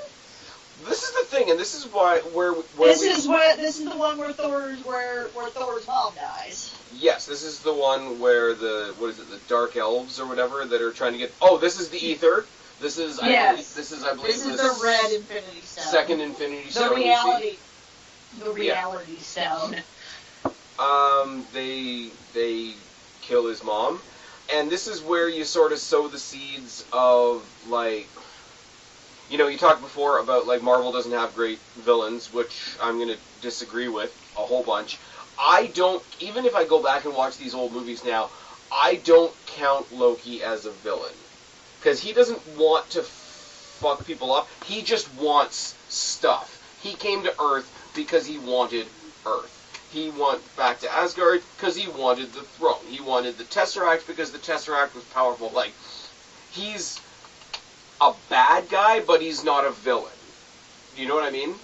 Like, he doesn't have super devious, malicious, violent, hateful intent, which we do get with some other villains that we're going to talk about later on, that are better villains. But I don't, especially now, where we're sitting right now in the MCU, I don't count Loki among the Marvel villains, but I do count Loki as one of its best characters. And well, a lot of people would agree with you. Like I said, and we said the same thing about Tony Stark, but Tom Hiddleston is that Loki character. That low-key, like, no pun intended, that sarcasm that comes from, like, people think I'm a bad guy. I know I'm kind of a bad guy. I'm still going to say some stuff that's true, that's going to piss... Maybe I'm Loki. Maybe I'm not Iron Man. Maybe I'm Loki. Maybe you're Loki. Low-key, I'm a bit Loki. Boo. But not yeah, letting you do that joke without a boo. I'm aware. But again, you get sort of like this puppet-looking villain that has no dimension other than it's gonna just come in and I'm gonna fuck shit up. I'm going to destroy everything. Yeah, I'm gonna release the ether. It's gonna make me powerful and, you know, scorched earth type deal. So very, very one-dimensional villain. They up the ante with the whole relationship with him and Foster. Which I don't think any Marvel movie really needs. I'm sorry. I'm just that kind of guy. You did get the more development with the family dynamic of Thor on Asgard. You get to see more of Asgard, which is good. You see more of Odin and the relationship between Odin and his sons, and you see obviously his mom die, the different emotional depth of the Loki character, which is great. So, as far as a continuing story, much like Captain America, not much of a story to bite into, but as far as setting things up for the future, it does a decent job of that.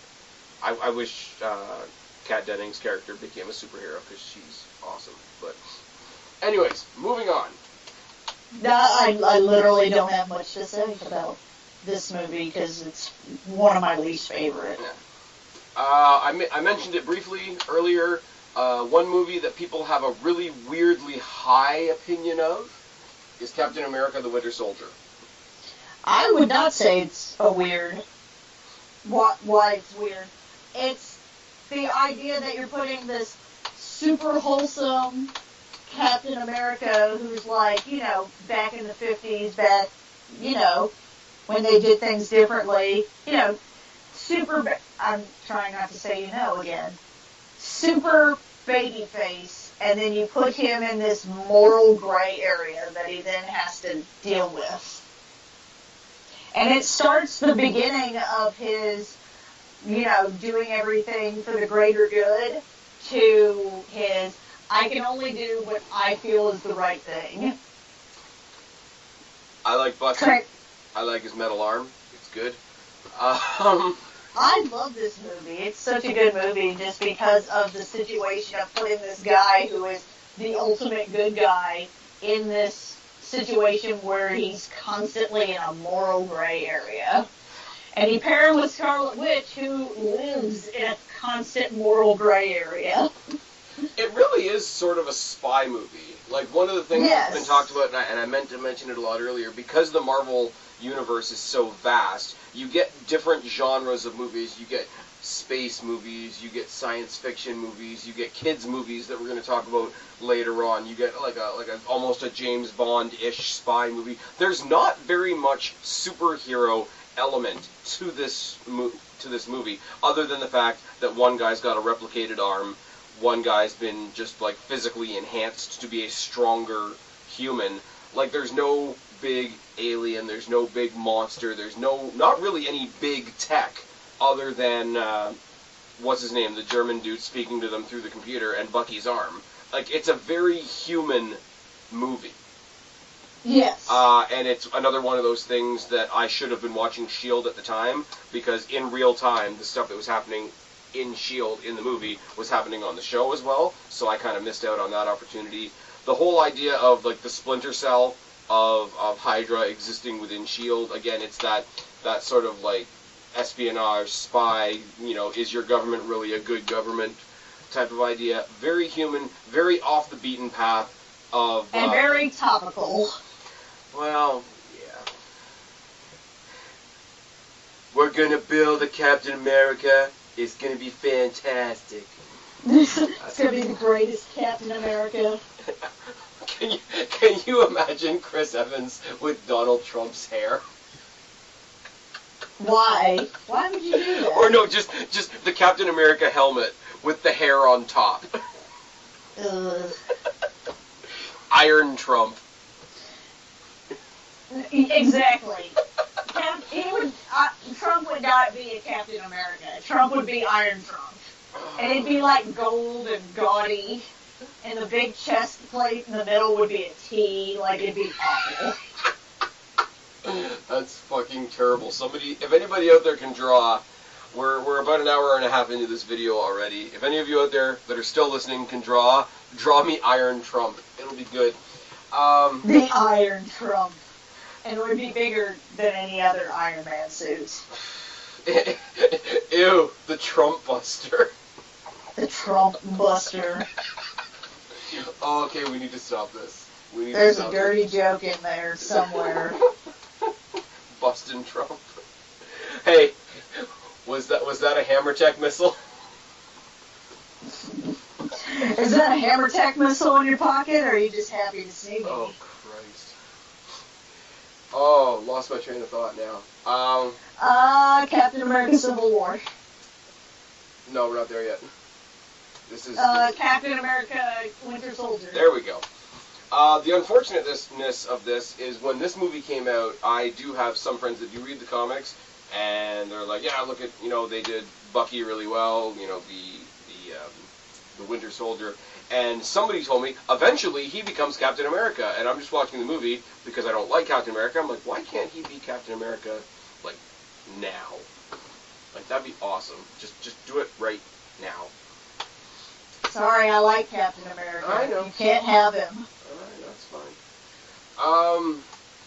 It's good. It sets up, again, like, the big conflict for another movie we're going to talk about shortly. Totally steering off of any of the Avengers we've talked about so far. Guardians of the Galaxy. Now, nobody thought this one was going to be a big hit either, because it's not mainstream Marvel kind of thing. Even in the comic books, it's kind of a little out there. couple things for me on this one, right? First of all, pretty significant within Marvel because they've made their first handful of characters. They've had their separate things. They've brought that handful of characters together. That handful of characters is back out doing all their own things. They're proving that now they can have something completely outside even the handful of characters that they've brought together and split apart again. I didn't see this movie when it first came out. I saw it because of a video that you and I did. Really? Yes. Because you and I reviewed Jurassic World. Yes. And I was not that familiar with Chris Pratt. And you said, on the recording, on the podcast, which is somewhere in your collection of podcasts, in a big, like, the most ridiculously indignant voice I've ever heard you give me, which says a lot, how dare you? He's Star-Lord, damn it! He is Star-Lord, damn it! Fucking hell. And I'm sorry, for some reason, and I don't think I ever actually gave you the credit for this, that's why I went and watched this. Dude, if that's what got you to watch it, amazing. Because he's fucking Star-Lord, damn it! So first of all, so there's that. There's our little story there. There's the what I said before about it breaking away from the Avengers that we knew so far. And there's also the fact that this completely turns from the formula that Marvel's given us up to this point. Because up to this point, you saw characters develop individually and then become a team. In this movie, they threw you a whole team worth of new characters in one movie. And everybody loves all of them. And everybody loves all of them, but it's so opposite to what everything they've done so far. So they made it different enough that while it was going to become part of this big major overarching entity, it was an entirely different spin on how we were being introduced to the characters. There's a little bit more of extreme characters, the Rocket and the Groot and Drax, and obviously Batista's there. Well, and this is the first one of the Marvel movies that was almost entirely the storyline was about an Infinity Stone, and they actually call it that at that point. Right. And they do that, but to your point, when you said about the Tesseract, we didn't know what it was at the time. I mean, we got a little bit of a history lesson about the Infinity Stones from the Collector, but yes. This is the first one that I don't think really tied to anything else at all, because at this point, everything was connected to something. Mm-hmm. But this was sort of like it managed to be its own entity in a world that we've now created where everything is connected. It was so successful that it made the people that directed Suicide Squad go back and try and make it more suicide-ier. Like I do think it's kind of funny. When the first thought I had when I saw this was, I'm like, that's probably what a really young Han Solo would have been like.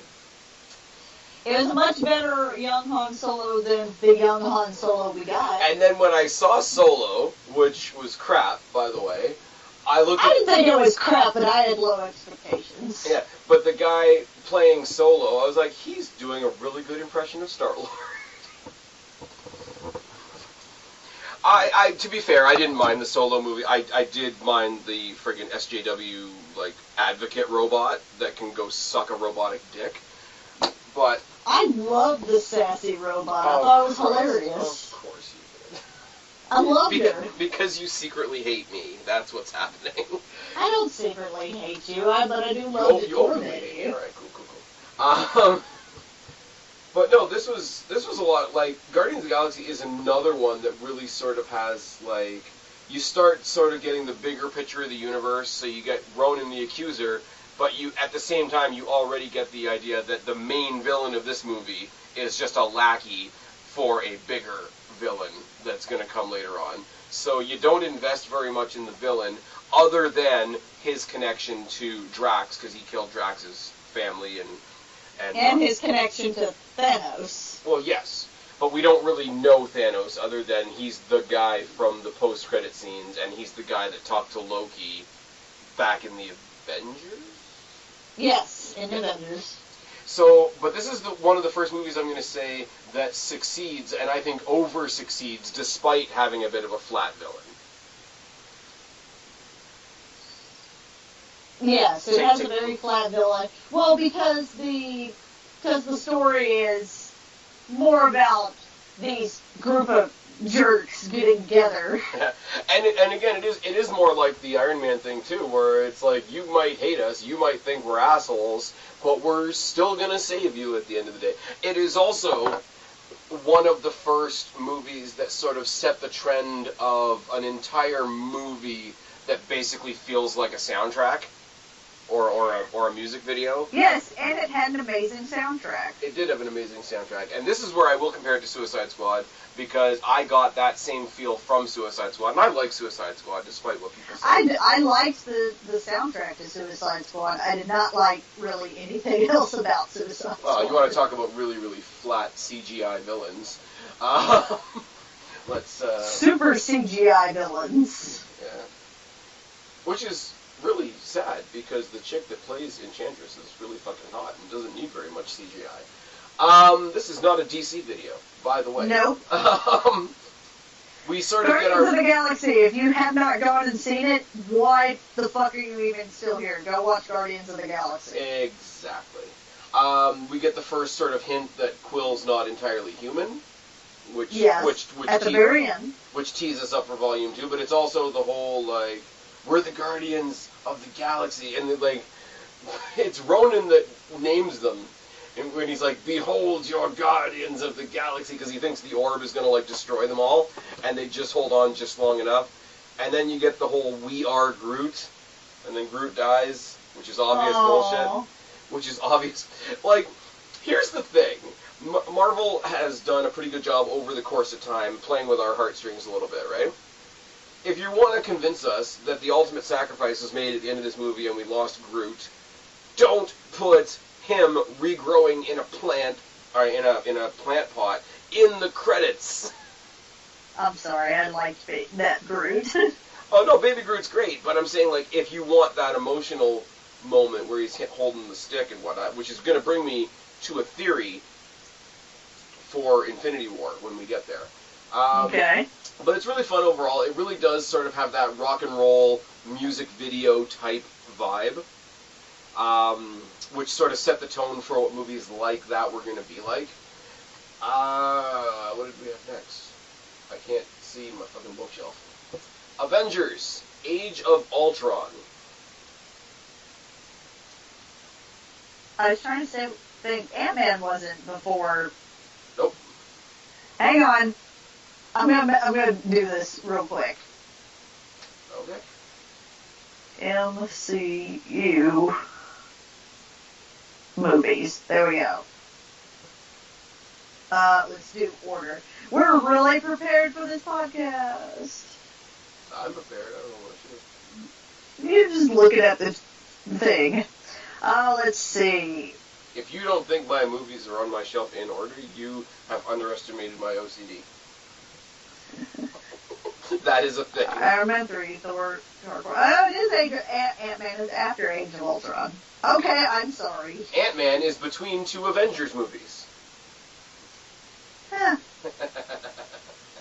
That's so weird. Anyways. Except that it's not, because it's a fucking Captain America movie. I knew you'd get that eventually. Good job. Really cool. Main thing for me, I mean, other than we get Ultron, we get Vision, we get Scarlet Witch, we get Quicksilver until he dies. Well, because they couldn't keep Quicksilver. Because he's in the X-Men movies. Because he's Magneto's kid and he dies like a bitch. Anyways. No, I mean, that's not wrong. No, but it's sort of like, you go back and you watch the Avengers movies now, and you watch the deterioration between Iron Man and Captain America before they're ever even really on the same page. They're off the same page before they're ever really on the same page. So to watch them fight again over the creation of Ultron, to watch them fight again over the creation of Vision, is a really cool thing to go back and look in hindsight. The creation of Scarlet Witch is fucking great. Ultron is sort of like really, really sarcastic commentary on the human race. And sorry, once guys. again, I'm going to put a little tag at the beginning of this video, be like, please ignore all the jump cuts. Because there's a bunch. Because apparently Skype hates us tonight. Anyways, Age of Ultron, Ultron himself sort of always trying to improve, but at the same time having this super sarcastic and overly logical critique of how humans are, and it's sort of the generic, like, somebody from somewhere else comes to Earth and says, wow, human beings are going to destroy each other one day. I might as well do it for them. Yep, pretty much. We did mention in the earlier Ultron, or in the earlier Avengers movie, where we set up for that great Hawkeye moment where Scarlet Witch tries to hypnotize him, and he's like, nope, I've done the whole brainwashing thing, wasn't a fan. Nope, was not a fan of that. I feel like a lot of people were let down by Age of Ultron. I liked Age of Ultron, but it wasn't the Captain America movie, and it was almost like, or not Captain America, it wasn't the Avengers movie, and so it's almost like we had a little bit of a taste of Avengers fatigue. Not fatigue, but where it just wasn't, it didn't have the, like, this is the first one kind of thing. So people weren't as, like, I feel like it was still really good, but a lot of people were down on it. It's the first, or sorry, it's the second where we've, once again, we've lassoed everybody together again, but it's the first movie like that, like this first sort of, I guess you want to call them compilation movies. The Avengers movies are sort of compilations. It's the first movie, and not the last, where we used a compilation movie to introduce new characters that did not have their own movie. Scarlet Witch, we said Quicksilver, Ultron, even though he doesn't last, Vision, who did last. It set the stage for yet another way of introducing people. We had people introduced in individual movies. We had Guardians, where we introduced a whole team of people at once. Now we've got the Avengers team, where we're bringing on other people that haven't necessarily had their own movies yet. We're really starting to diversify how we get introduced to these characters. Scarlet Witch, sort of having a Tony Stark arc, even though she originally hates Tony Stark, like she's done all this bad stuff and helped at Ultron or whatever, realized the error of her ways and, like, turns on a dime and immediately tries to fix what she helped create, which is sort of a parallel with Iron Man 1. A little bit, yeah.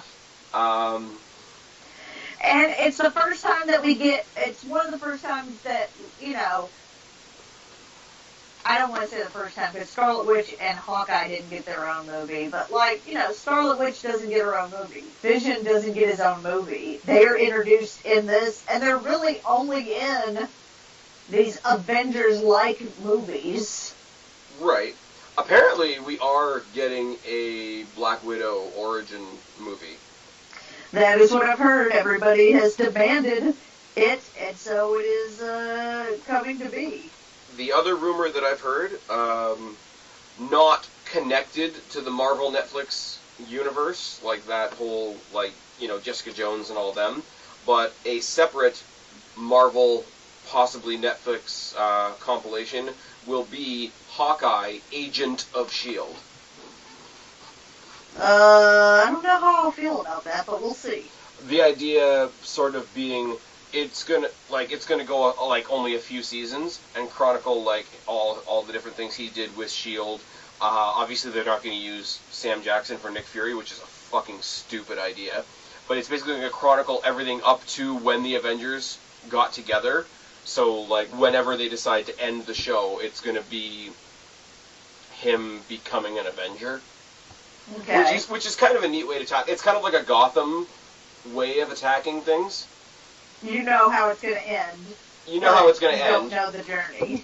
But, no, I mean, you don't know the journey. The journey is just like, it becomes retroactive backstory. Which I wouldn't entirely be against. I mean, apparently Jeremy Renner's on board to do a TV show instead of doing a movie. It's weird because apparently they were really vocal. One really wanted a movie, one really wanted, if they were doing their own thing, to be a show. So it's easy to see how two characters that are seemingly kind of cut from the same cloth, definitely the actors behind them want to go two completely different directions. Mm-hmm. But I mean, like, we talk about Marvel dominating everything. Like, they've had 3 TV shows now. They've had 6 Netflix shows. They've had 19 movies, including Infinity War. Like, you can build characters anywhere you want to. You can build characters on TV. You can build characters on Netflix. You can build characters in the movies, and they're all telling the same story. This is why nobody's going to catch up with Marvel. Everybody's just playing catch-up at this point. It's true.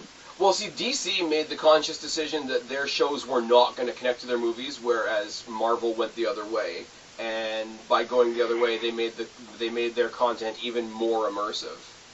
Well, and they're connected, but not like in a way where you're questioning, well, why isn't this person showing up to this? Right. Yeah, the events of the movies affect the shows. It doesn't necessarily go the other way around. But not really. Because the shows end up being about a much smaller thing. Well, the Netflix shows. Agents of S.H.I.E.L.D., I would argue. Agents of S.H.I.E.L.D.'s gotten a little bit weird, though. Like, they did the whole big time jump, and now they've come back, and now they're doing the Thunderbolts thing. And then they did the chick that was supposed to be Spider-Gwen, but then she died, and I don't know. I am kind of falling off on Agents of S.H.I.E.L.D. I mean, I love Marvel. I love what they're doing for the most part. I had a hard time getting through the back in time, or going to the future storyline. Yeah, it went on way too long. I literally had to force myself. I gave up on it because they moved it to Friday, and I'm just like, fuck it. Well, I mean, I tape it, so I've got it all sitting on my DVR. I am going to watch it, but is it high on my priority list? No. When Luke Cage dropped, I watched it in a weekend and a half. It's a lot of fun. And I do like Iron Fist. Age of Ultron. Age of Ultron. I like Iron Fist. Ugh. Well, I don't have the comic books to compare it to, so I don't know how wrong it is. It's so awful. But anyways. He's fighting a dragon. It's okay. Age of Ultron. It's fucking good. The conversation between Vision and Ultron at the end is kind of cool, too. Because it's two non-humans having a very deep philosophical conversation about how humans are going to destroy each other. Well, and what's very interesting is Man of Steel came out before this did, and a lot of people were upset with Man of Steel because of, like, oh my god, look at all the damage and how many, like, fucking people died. Yep. And it looked like Age of Ultron was like, alright guys, we have to save a whole lot of fucking people in this movie, because people got really upset. What do you think of the concept of the final fight? Because I've heard a lot of people shit on the concept. Oh, you're just going to lift up a city and drop it because he couldn't get any bombs. That's stupid. I'm like, but it's not, though. It's actually... It's not, It's actually like...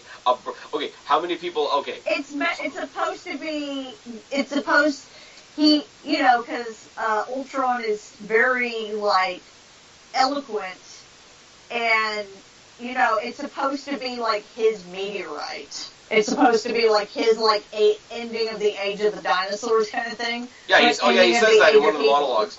I do like, and once again I'm going to reference CinemaSins, but they flash over the scene where he first announces himself by showing up at Tony's party in one of the broken Stark suits. Yes. And then he No, he's in one of the broken Iron Legion suits. But then eventually he zaps himself out of the Iron Legion suit and he just hops out into the internet. The guy on CinemaSins was like, Ultron is in the cloud. Yes, he is. Ultron is in the cloud. Ultron is in the cloud. The repetitive references to Pinocchio and "There are no strings on me" is also quite good. It's a great metaphor. Yeah, Vision kind of being like a hodgepodge of like some Thor power, some input from Tony and Banner. Some of it is Jarvis. Some of it is Ultron. Some of it is the vibranium. The powers of vibranium, and like when they open up the thing and it's like, we need to make this because we need a new weapon to face Ultron, but we don't know what it's going to end up being.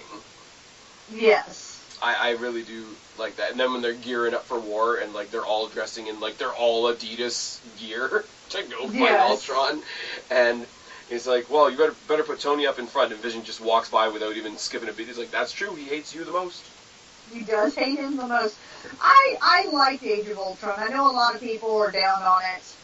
There's a lot of social commentary in it, and people that don't want to be bogged down in a lot of social commentary, I could see why it would drag for them a little bit.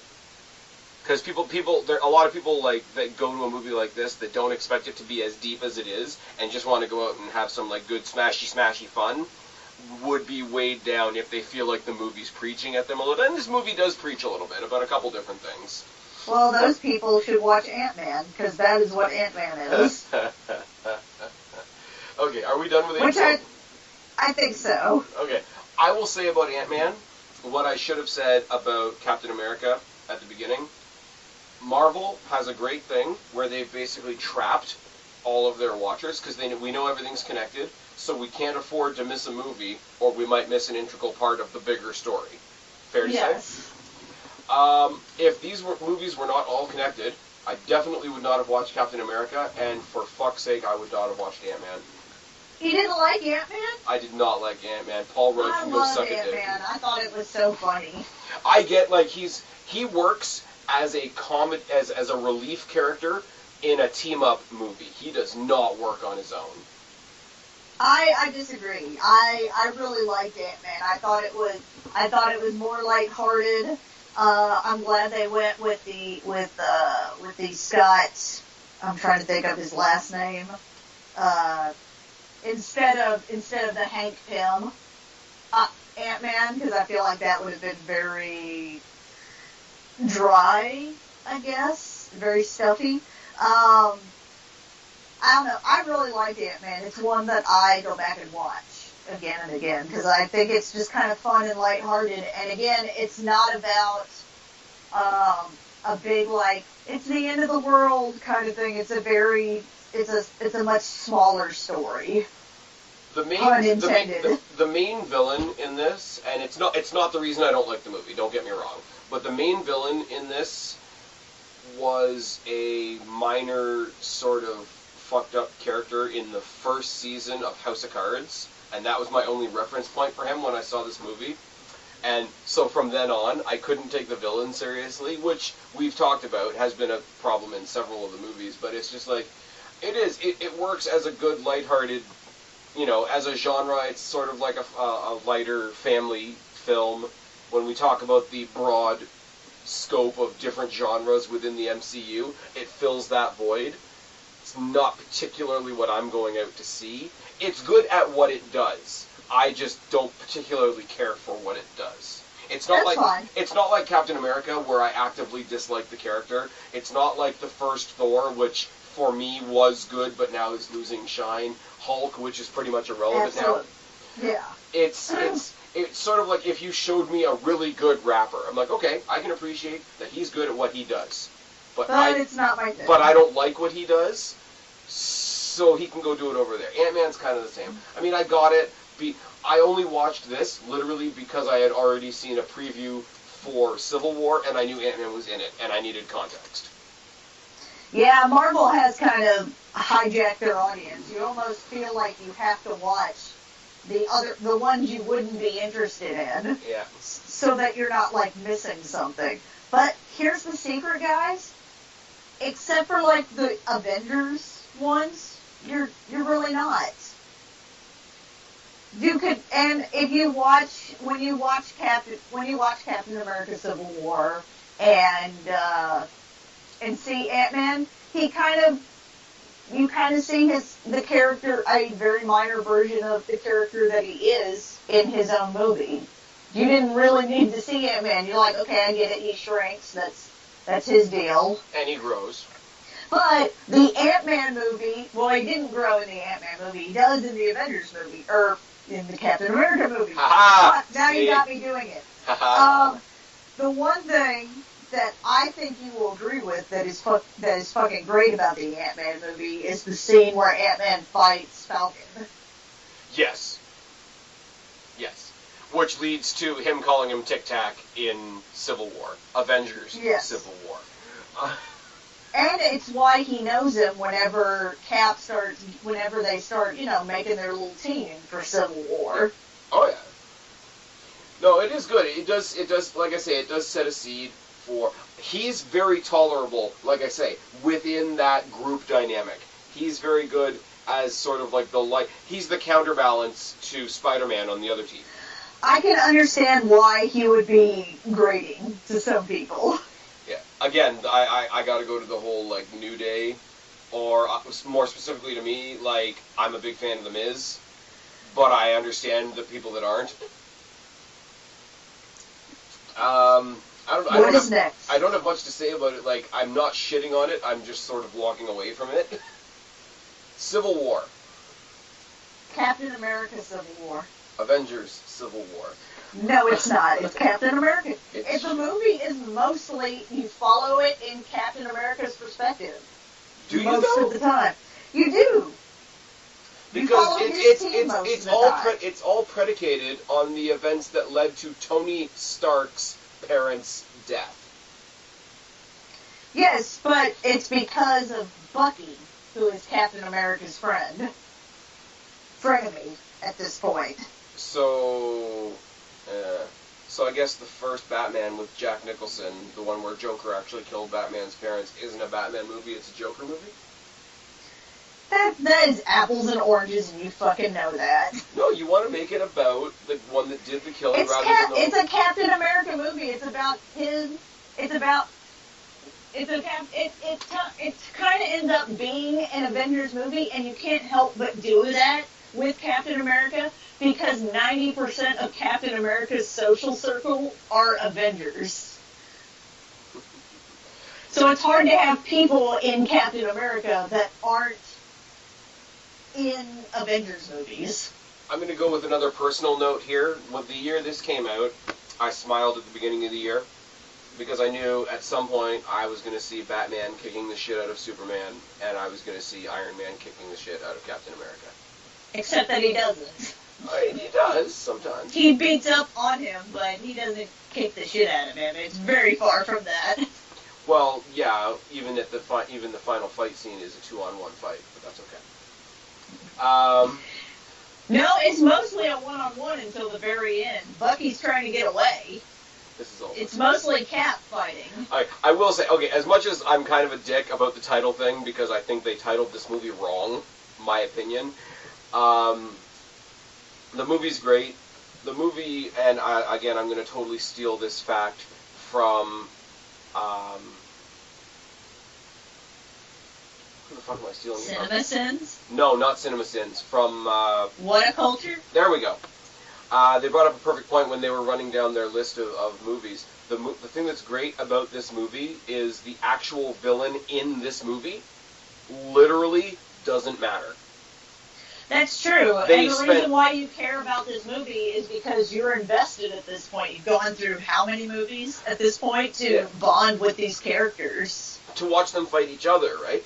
But they literally, to create the Zemo character, and I know Zemo is apparently something else in the comics, whatever, but the Zemo character in this movie, his entire backstory is, and this is what I'm totally ripping from What Culture, his entire backstory is literally shit we already know. We know that people are chomping down on the Avengers and the damage that they caused. We know what happened in Wakanda. All he has to do is show up and say, that's me, I was there.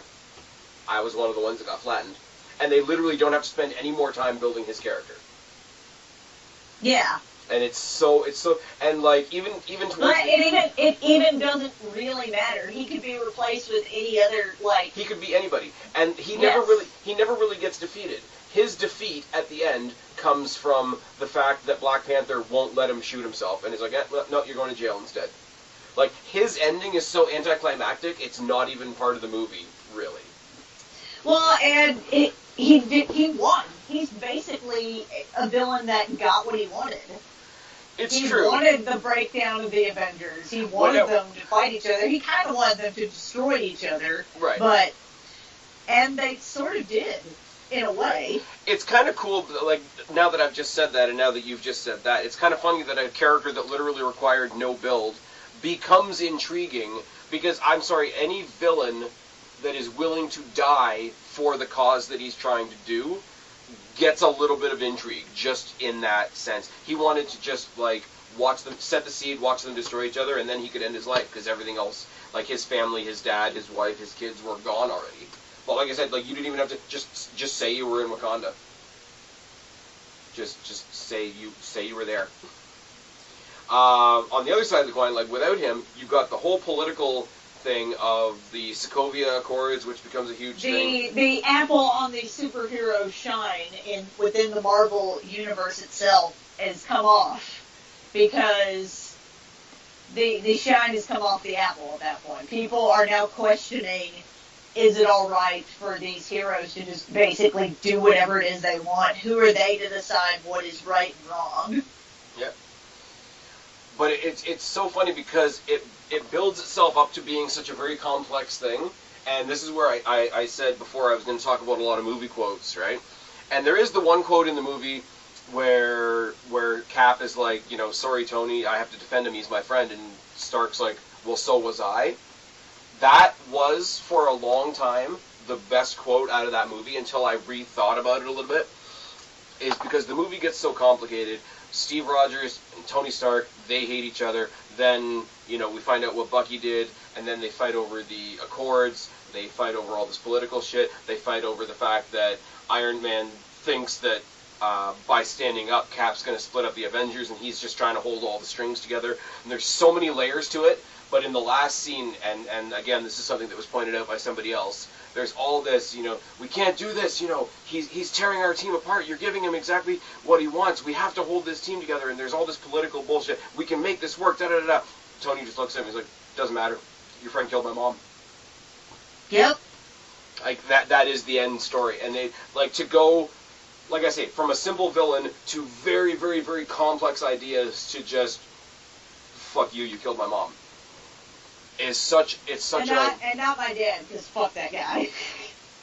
Well, that's not who you focus on, right? They focus on him literally like reaching in and choking the life out of Iron Man's mom. But it's just, and it's so in amongst all this complex shit, like who's on whose side and who did we bring in? We brought in Spider-Man, we brought in Ant-Man. Everybody's, you know, torn. Hawkeye and Scarlet Witch have a going out. Vision and Scarlet Witch have a going at it. Hawkeye and Black Widow go at it. You get the sort of like the third party with with the introduction of Black Panther, which is no small thing either. You get the death of his father, who's the king, which adds even more political. And it all comes down to, no, go fuck yourself. He killed my mom. Like, it's so, like, to bring everything down to such a small, simple point after all that stuff is built up behind it, I think is fucking brilliant. You just said everything I wanted to say. We do want to say, once again, as far as introducing people in larger movies before they're doing smaller movies, obviously Black Panther, which led to a fucking fantastic movie, we're going to talk about in a second. Yes. But the bigger talking point at that point was Spider-Man, in a sort of, like, dueling movie studios political kind of way, because they basically had to borrow Spider-Man from Sony. And then they did a much better job, I believe. I know a lot of people think that the first Tobey Maguire Spider-Man movies, not counting the third one, are like, this is what Spider-Man is. I don't agree. I mean, they're all right. Yeah. I like them. I think all the, like, there's a set of 2 and a set of 3. Like, there's the Spider-Man 1, 2, and 3, and then there's Amazing Spider-Man 1 and 2. and I think they're all cheesy as fuck. Yeah. And I know some of them have Emma Stone in them, and I got all the time in the world for Emma Stone, but I mean, they got a young enough kid. They avoided Batman syndrome, where they didn't focus on a thing that we all already know. We already know what happened to Spider-Man's dad, or sorry, uncle rather. You know, he mentions it in conversation. It's totally swept over by the fact that fucking Iron Man is hitting on Spider-Man's aunt, which is awkward as fuck. I don't think it's a Peter Parker origin story, whereas it legitimately is a Spider-Man origin story. Like, most Spider-Man movies want to introduce you to Peter Parker first, where it's like, no, you're already here, you're already doing your thing, let me help you become this thing that you want to be. He calls him Underoos, which is great. And to watch Spider-Man, because he's a kid, and because they need to remind you that he's a kid, because that's what sort of makes it awesome, the fact that he's like fanboying out for the people that he's on a team with and the people that he's fighting is fucking great. The fight scene in Civil War is amazing. It's the best part of the whole movie, I believe. Yeah. They referred to it as you know, if I can use a porno magazine reference, they referred to that fight scene at the airport as the centerfold of Marvel at that point. And pretty much. And it is, because you watch everybody come together, and it's just like, and like I say, it comes back down to that one simple fight between, you know, Stark and Bucky and Cap, and like, fuck all this other bullshit, he killed my mom, like, and that's still fully a thing. But if you want to go back into the more complex end of it, he does go, and you go down each line on both teams when they're sort of walking at each other, and just, by the time they all get face to face to face to face to face to however many people you want to say, you know every single person's motivation, and nobody has to say anything anymore. And every single other than maybe Tony and Cap, because they are about ready to butt heads, no other person in that fight wants to be in that fight. Exactly.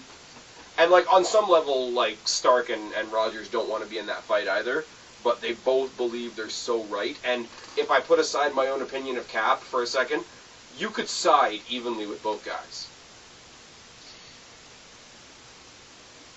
I agree with that, because, you know, Tony, they're both essentially of the mindset that they're just trying to do the right thing. Yep. And you can see valid points on both sides. Yeah. I don't know. I'm going to have the same problem when we get to Infinity War, but it's like, we could do and we did do a whole video on this movie alone. Yes. And everything that goes into it. I think it's very cool that they brought in who they brought in. Black Panther sort of has a hand on both sides of the fight, because he thought Bucky was the one that killed his dad, so he wanted to be on Iron Man's side just to get on his hands on Cap. Ultimately ends up helping Cap at the end with Bucky and his, you know, regeneration and all that sort of thing. But I think comedy-wise and to balance the teams, if you were going to have Spider-Man on one side, you needed to have Ant-Man on the other side.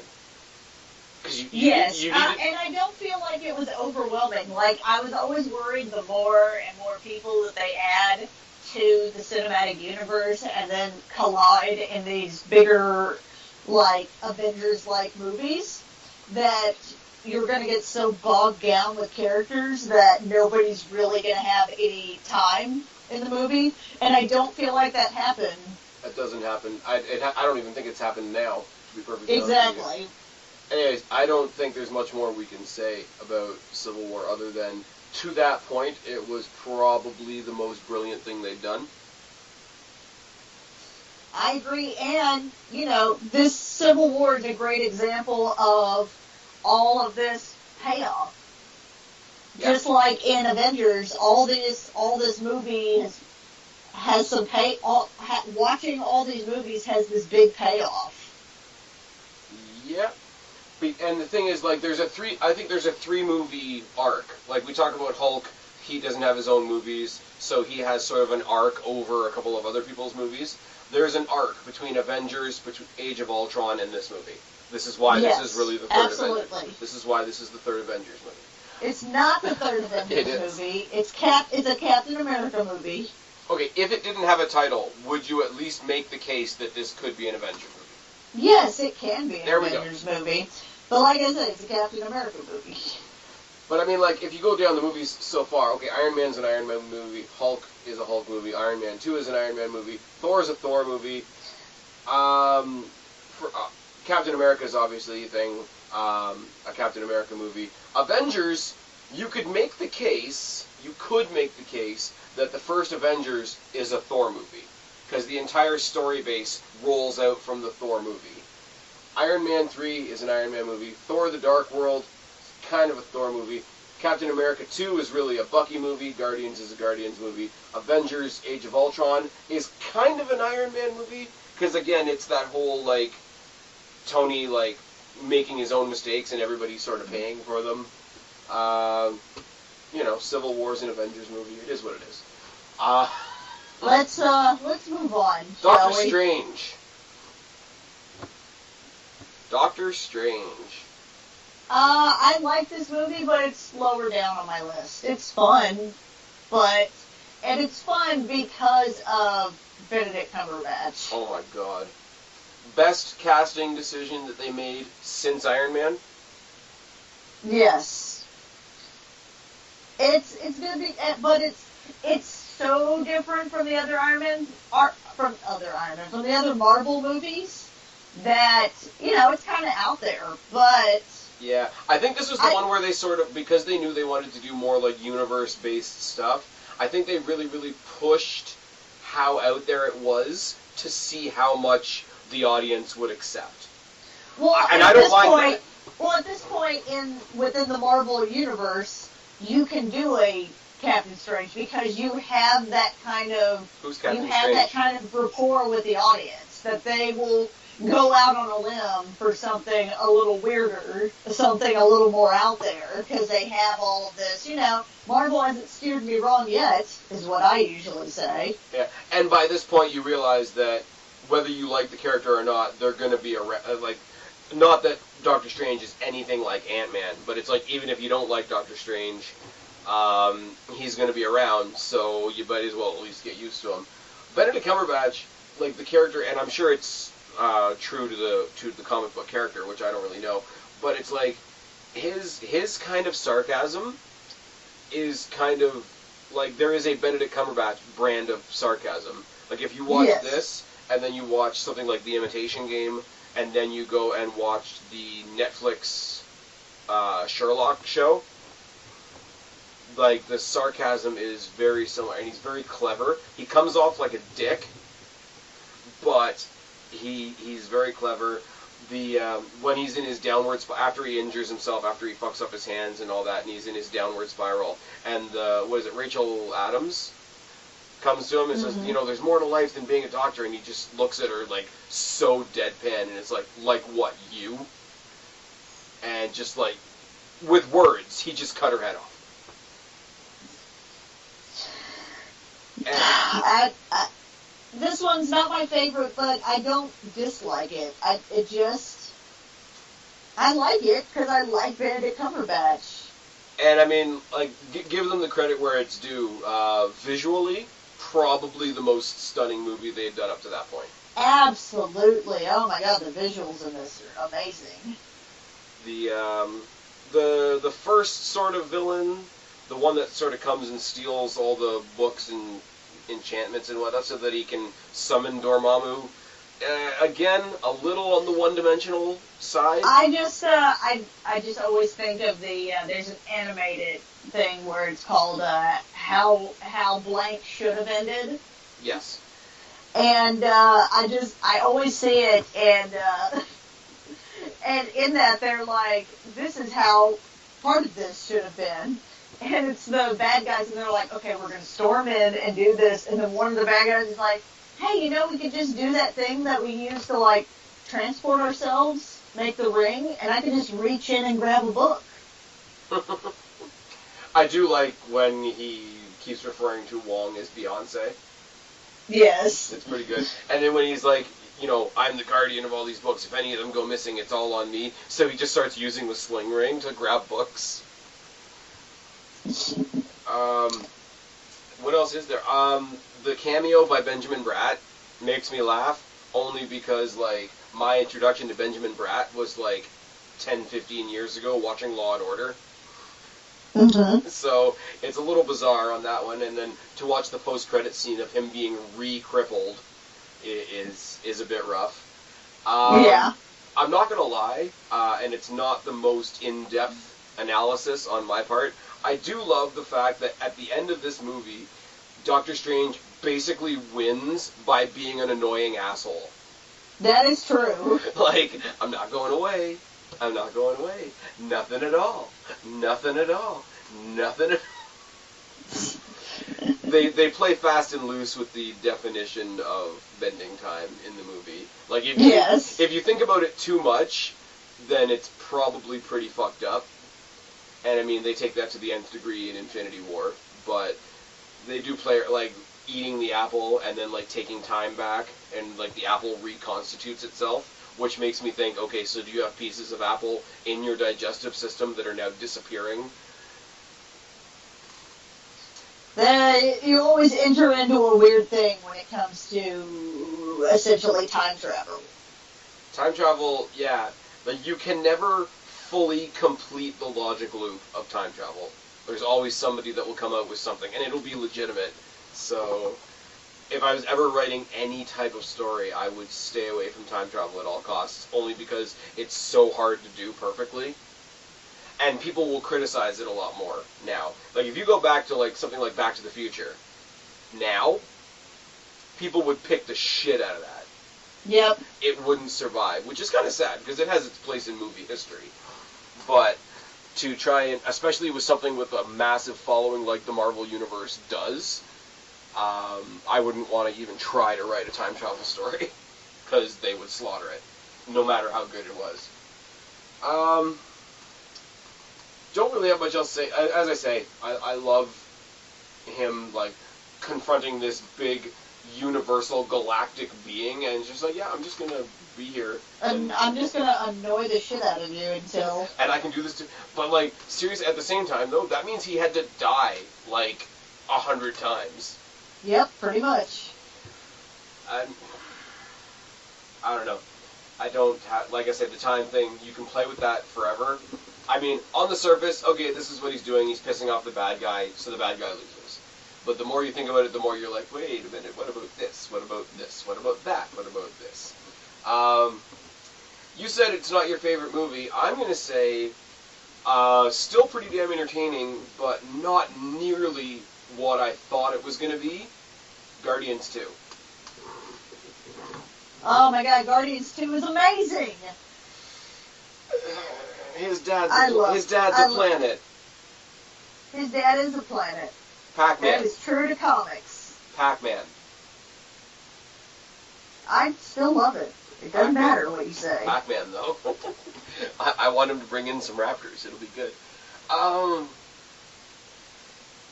don't know. Like, there isn't really much to say. Like, you find out how his mom died, which is kind of fucking terrible. He loses Yondu. Guardians of the Galaxy Volume 2 is a perfect example of, if you like the first one, you'll probably like the second one, but it doesn't add a whole lot more. Yeah, it's weird because they try to add a galactic spin to a family story to a galactic movie. Yeah, pretty much. So your dad's a planet, and that's a thing. They bring in the what are the big obnoxious gold fuckers at the beginning that they steal batteries from? I forget what they're called, but I know what you're talking about. Basically, the people that at the end are creating Adam Warlock. Yes. And basically, like, the conflict at the beginning has nothing to do with the whole movie, and entirely has everything to do with how the movie ends. Which is kind of random. The way we lost Yondu was kind of unfortunate. Again, I gotta go to, like, external references for this. But, I mean, obviously, for anybody that watches Walking Dead, Yondu is Merle. Yes. So it was cool to see him in something else. Obviously, we're both wrestling fans. Batista's Drax. I like Batista more as Drax than I do as Batista, which is Agreed. kind of sad. People were speculating a while ago what would happen if he came back for like one more match and just like came out as Drax, which is kind of terrible, but at the same time I kind of want to see it. What else? I don't know what else. Like we get introduced to Mantis, which is decent. We get a lot more character development between Peter Quill and Gamora. Mm-hmm. Like I say, we see the death of Yondu. We get to meet the Ravengers. We get like the whole like dude broing around with like Yondu and Rocket, which is awkward. Groot trying to bring them different keys. Dude, the scene where they're escaping the Ravager ship and killing everybody with the what song is it? Come a Little Bit Closer in the background. Yeah. Can you not say that's awesome? I'm not saying that the movie is bad. It's one of those, like, I don't know what I thought it was going to be, but it wasn't this. I can see that. Sticking in the Hasselhoff cameo, I mean, I get it, but I do get it, but It's like Brad Pitt showing up for 2 seconds in Deadpool 2. I don't really know what to say. It's I don't want to say it's just there, because what they did well. But if you ask me concretely, what did they do? I don't really know. They did more of Guardians of the Galaxy. They did. And we like Guardians of the Galaxy. They did some Guardiansing. I mean, realistically, we got some context to his mom dying in the first one, which is the big thing. And we find out that basically Quill has one of the most tragic stories in Marvel, if you consider that he watched his mom die, he then watched his father figure die after killing his actual father. That's a lot. That is a lot. That's like Batman plus. That is Batman plus. So one of the most comedic characters in the Marvel Universe is also the most tragic. All the laughs are to cover the tears. Alright, that's enough of that. Spider-Man. I like Spider-Man. Some people didn't, but I love Spider-Man. Can I say I like Spider-Man because of Vulture? You can say that. Michael Keaton's Vulture was awesome. Michael Keaton's Vulture was an entire movie of him playing the same guy that he was in the first Batman movie when he's at his girlfriend's place and Joker comes in and he's trying to scare the Joker, so he just starts smashing shit and just keeps yelling, "Let's get nuts!" Yeah. Where he kind of looks like a bad guy for a second. I don't know, when they're on the car ride on the way to the prom, because obviously, of course, Spider-Man's girlfriend's dad is the villain.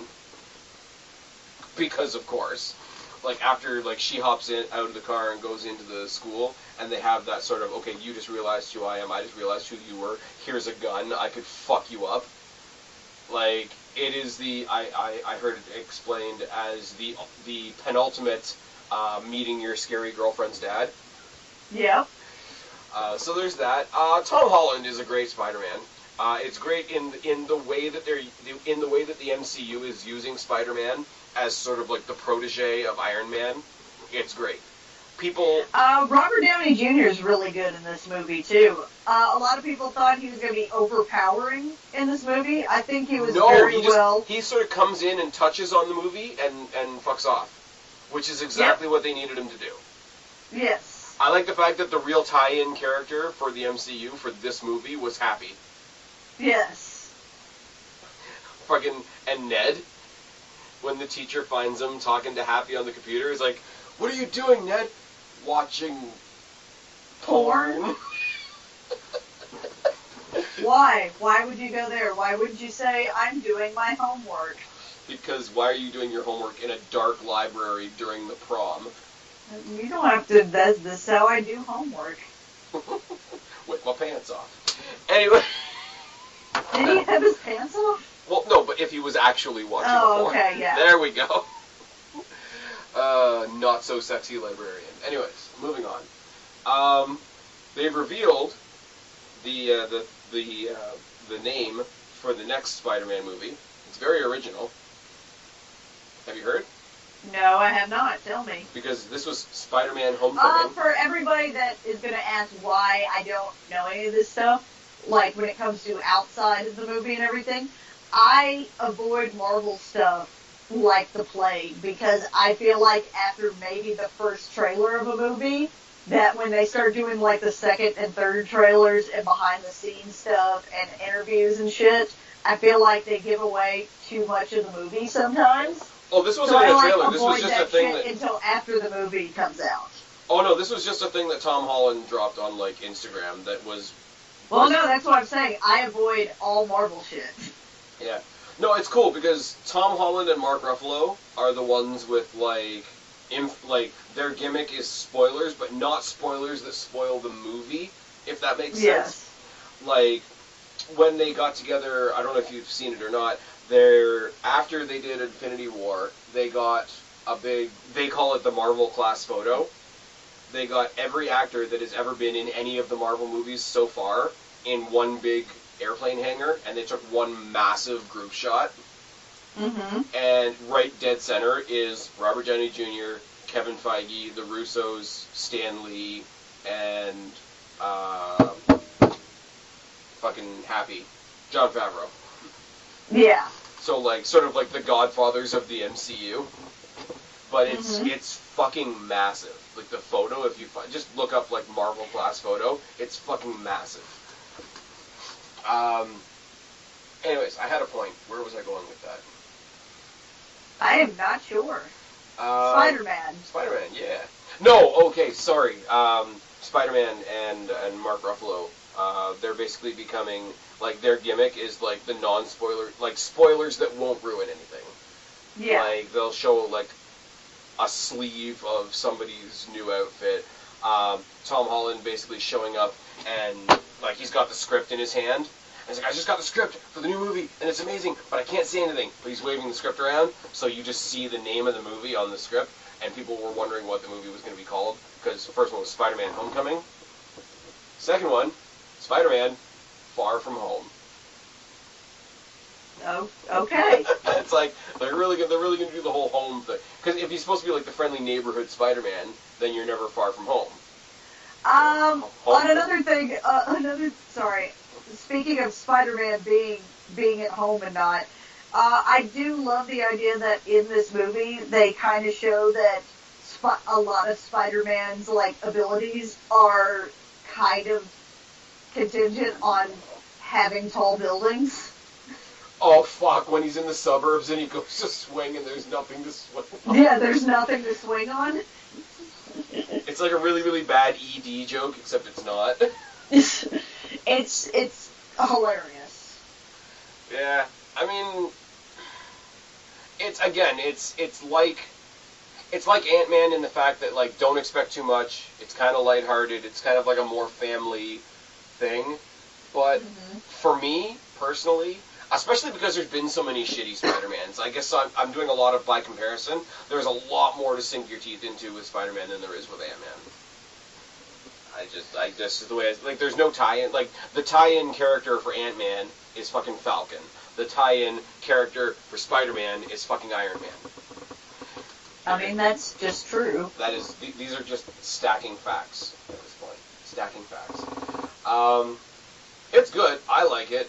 The whole ending fight scene on the plane that's supposed to be invisible, and basically what some people are referring to as the MacGuffin plane, because the MacGuffin plane. Happy's basically loading up like all the superheroes like gimmicks. It's like, here's Thor's hammer and that belt that so and so made, and you know, the new cloaking device for the new shields for such and such, and he is the guy with the truck on moving day. Yep. And he's so angry at his babysitting job. Like, fuck off, Tony, I don't want to babysit this kid. And then, like, Tony's fully ready to, like, make him an Avenger, and he passes. And then Pepper comes out, and it's like, where's the kid? I thought we were going to make him an Avenger. Nope. And which is an awesome pop-up, too, because we haven't seen Pepper since Iron Man 3, and that is several movies ago once you get to Spider-Man. So that's not only is she there, but she's making her pop up not even in an Iron Man movie. Nice touch. Yep. Like I said, this is the first outing of the joint Sony-Marvel like cooperative deal. Like they get to, like MCU gets to use Spider-Man if MCU also helps Sony with their Spider-Man movies, which is kind of cool because from what I know of making the individual Spider-Man movies, Sony puts up all the money and all the funding. They get all the profits from it. Marvel basically gets to write a movie for free to make sure that it fits in with the MCU. Everybody wins. Yes, everybody's happy. And supposedly the more and more and more traction and success that their sharing deal with Sony got, the more Fox dug in their heels and said no because they could, which is fucking stupid. Yeah. When you've got Hugh Jackman going out on every interview platform imaginable saying, I'm done playing Wolverine unless Fox gets their head out of their ass and does what the Marvel fans want, then I'll come back. I mean, he's in a position where he can say that, obviously, without there being any backlash. But exactly, because he's Hugh fucking Jackman. Well, not only is he Hugh Jackman, but Wolverine... I was about to say, and who else are they going to get to play Wolverine at this point? Well, not even that, but like the way Hugh Jackman plays Wolverine, whether it's intentional or not, he's become the Iron Man of, like, not Marvel. Yeah. Like, even if he's not the main character, he's the main character. The, Logan was good, though, so it would be kind of weird to see, like, them finish up his run as that character and then then bring him back. Logan's really fucking good, though. It is. It's so good. It's so bizarre and so removed from everything else. It's so good in, like, a depressing way, though. Oh, yeah. You're like, this is so good, but I'm sad. It's almost not a mutant movie. Like, it's a movie about disappointment. It's a movie about sadness. And anyways, and 10-year-olds Spider-Man. 10-year-olds that decapitate people. I don't know, Spider-Man's just like, it's picking up the pieces from his introduction in Civil War, which they needed to do. Because he got in, did his shit, and got in. I love that it starts with him just taking selfie videos of getting ready to be in the fight with Cap. Yes.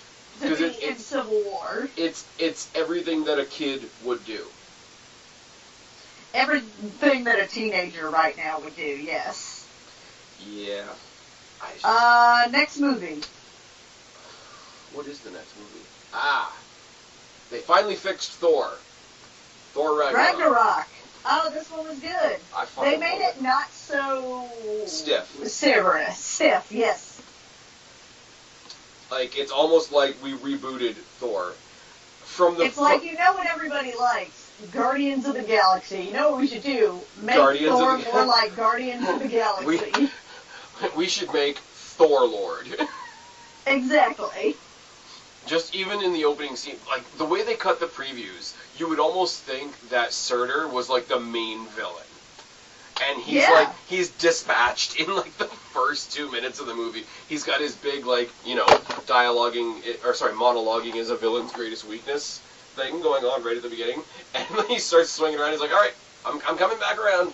Hold on, I was really believing what you were saying there. Fucking, when he's fighting the dragon and the dragon just, like, pins... They made a Thor movie more like Guardians of the Galaxy, but fuck, it worked. Yeah. And this is where we say, too, we can't have Hulk movies, but apparently Hulk's big overarching story starts here and ends in the Avengers that we haven't seen yet. Yeah, this is almost a, like, I'm trying to say, this was as close to Planet Hulk as what everybody's gonna get. Right. It was a Thor and Hulk, like, buddy cop movie almost. Yes. It was really good. And the one thing, and we are gonna get to Infinity War eventually. There's only 2 more movies to go. The one person, the one character, the one Revenger. Everybody talks about the fact that Hawkeye's not in Infinity War. Everybody talks about the fact that Ant-Man's not in Infinity War. The Wasp isn't in Infinity War, etc., etc., etc. The one thing that really bummed me out, after seeing how they sort of rebooted the Thor franchise, I was really surprised that they did not have Valkyrie in Infinity War. Well, there was a lot of speculation that she might have died in Infinity Wars. The director has confirmed she did not. Yeah, because there's two times. Because one, like, okay, we're gonna talk about Infinity War later, but the opening scene where like half of Thor's ship dies, like she could have been one of them, or she could have been caught in the snapshot. Like, there's two different times she could have died, and it wouldn't even have been on screen. But anyways, I just thought, no, Valkyrie's character stole it, and we're talking about a movie that has some decent Hulk shit, revamped the Thor character completely, has fucking Jeff Goldblum in it, which was fucking killer. Loki was fantastic, but Valkyrie stole the show. Yes, because she's the only like. I mean, the game master, or whatever the fuck his name is, like, is a new villain. But as far as like the good guys, she's the only like brand new, like Avengers level character, and I love it because she's again like a Tony Stark back at the beginning, where it's like I'm kind of an asshole, and but she's also kind of like a black sidekick. Yeah, that's I was gonna bring that back around too, but you nailed that. She's also severely alcoholic. It's like, we're gonna go... But she's still fucking awesome. We're gonna pass through the devil's anus, and we're all gonna die, so drinks! Yep. Like, I would chill with her. Like, even when she's, like, shocking Thor a lot with the little fucking neck thing, it's like, yeah, you're totally a bitch. I would still probably chill with you. And let's not forget the actual main villain. Kate Blanchett? Who played? Yeah, Kate Blanchett. How good who was I she? thought did really good as Hela. If we can get her to stop running her hand over her head and turning her hair into horns, into hair, into horns, into hair. Into horns. I love that part. I thought visually But they did it was really cool. Visually, it was stunning, but it was just like every other scene. It's like, okay, I'm going to go back to Luke Cage for a second. You know the Shades character. Yes. Half of his on-screen time is either putting on or taking off sunglasses. Her horns, or whatever the hell she was, is like the CGI, like, I'm a Asgardian demon equivalent of Shades' Shades. Well, I mean, that's not wrong. I like the fact that they're going up through the Bifrost, and she, like, just kicks Thor and Loki, like, out of the Bifrost. She does. And dumps them on the trash planet. Also, I really like how they handled the death of Odin. I mean, obviously they had to do the death of Odin so that Hela could be freed, but I think they did his death really well. Anthony Hopkins did a really, really good job as Odin, sort of passing on the quote-unquote Odin force to Thor. Thor losing his eye, which they completely recut all the previews for so that it wouldn't spoil that, which I thought was a nice touch. Mm-hmm. Yeah, just everything. Even Korg and Meek. Korg and Meek are fun. I love Korg and Meek. I think they're fun. It was brought up when he explains how he got sent to the prison. His planet sent him to that prison because he tried to start a revolution, but he didn't print enough pamphlets. So and it didn't pan out. So he was defeated by paper. He's a rock, yep. And he's defeated by paper. Oh my god, I just got that. God damn it.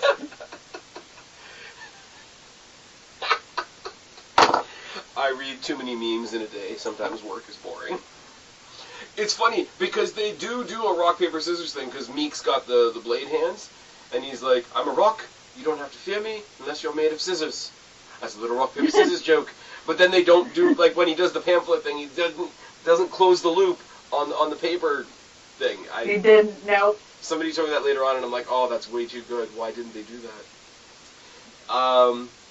I don't know. I know they're all good guys, but I kind of would have loved to see, like, the Hulk, the Hulk take on Korg, because it's like super big, strong guy versus guy made of rocks.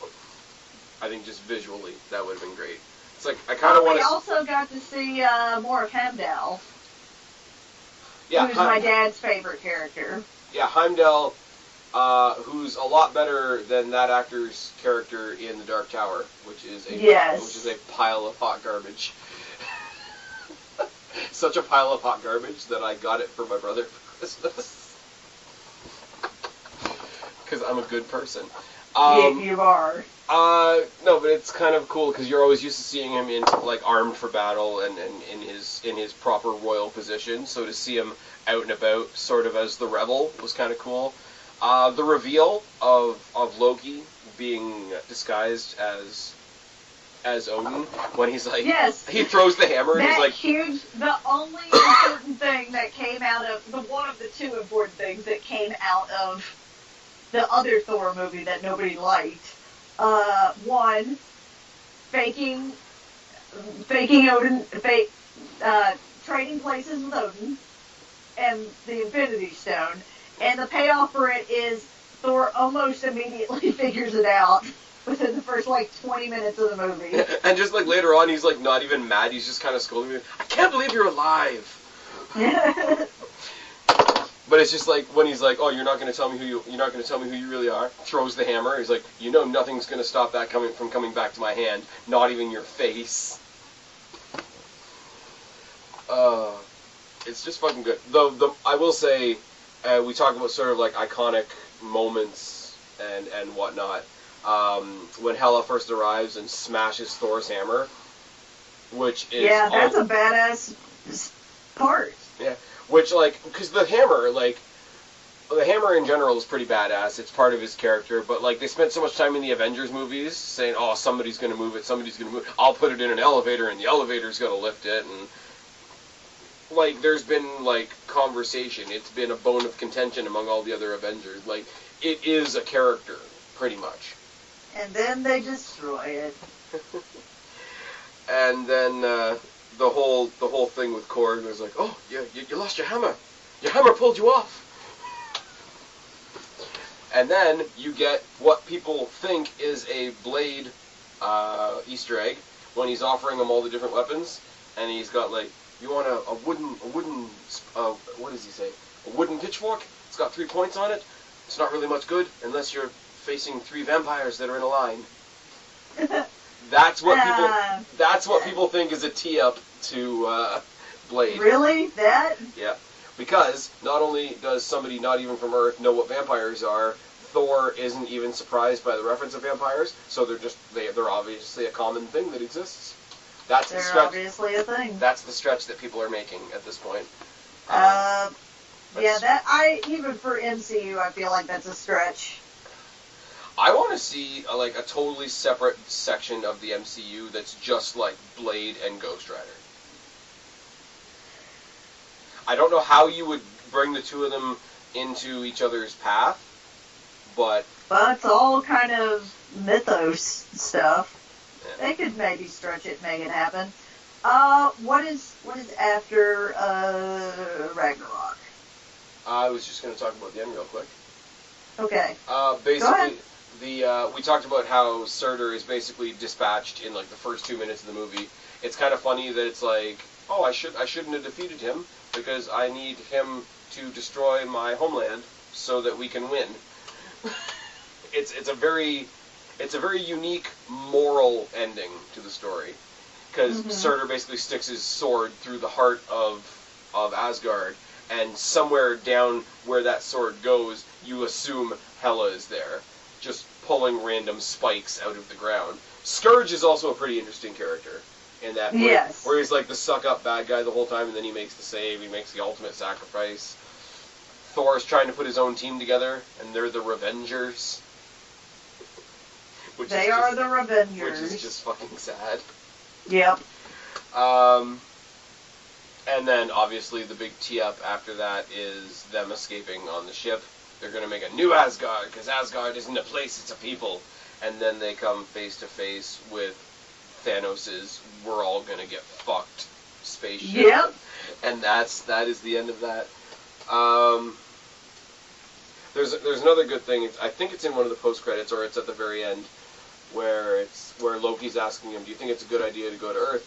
He says, well, yeah, of course, they love me on Earth. Let me rephrase that. Is it a good idea for you to take me to Earth? Probably not. No, but it'll work out, it's fine. Yeah, pretty much. So, the one that brought the most controversy and made me roll my eyes a whole fucking bunch. Also ended up being a pretty fucking amazing movie, Black Panther. Dude, Black Panther was fucking amazing. I don't care what anybody says. Black Panther's amazing. I've watched Black Panther like 15 times since it came out on DVD. I watched it like 3 times in the theater. That's a lot. Yeah. I'm going to throw this out there. See if you agree or not. Second best villain in the MCU so far. I would put it up there. Yeah. Totally, you could totally side with the villain and his, not his methods, but his motivations. His motivation. Michael B. Jordan is fucking amazing in this movie. Mm-hmm. Basically, based on his performance here, they're doing a second Creed movie. Like, that is a thing that's happening. So, he's made some impact with the right people, the important people, and all that sort of thing. For a Black Panther movie, I don't think this movie focuses, as much as he's the one we focus on, I think the focus is, because we've already met his character. It's about Wakanda. It is definitely about Wakanda. Specifically, now, you want to talk about people and protesters and advocates and all that kind of crap who say, there's no such thing as strong females. We need more strong females in the world and in our entertainment and rah. This one is full of strong female characters. Yep. I mean, even if you go before Black Widow, Scarlet Witch, we're about to get Captain Marvel.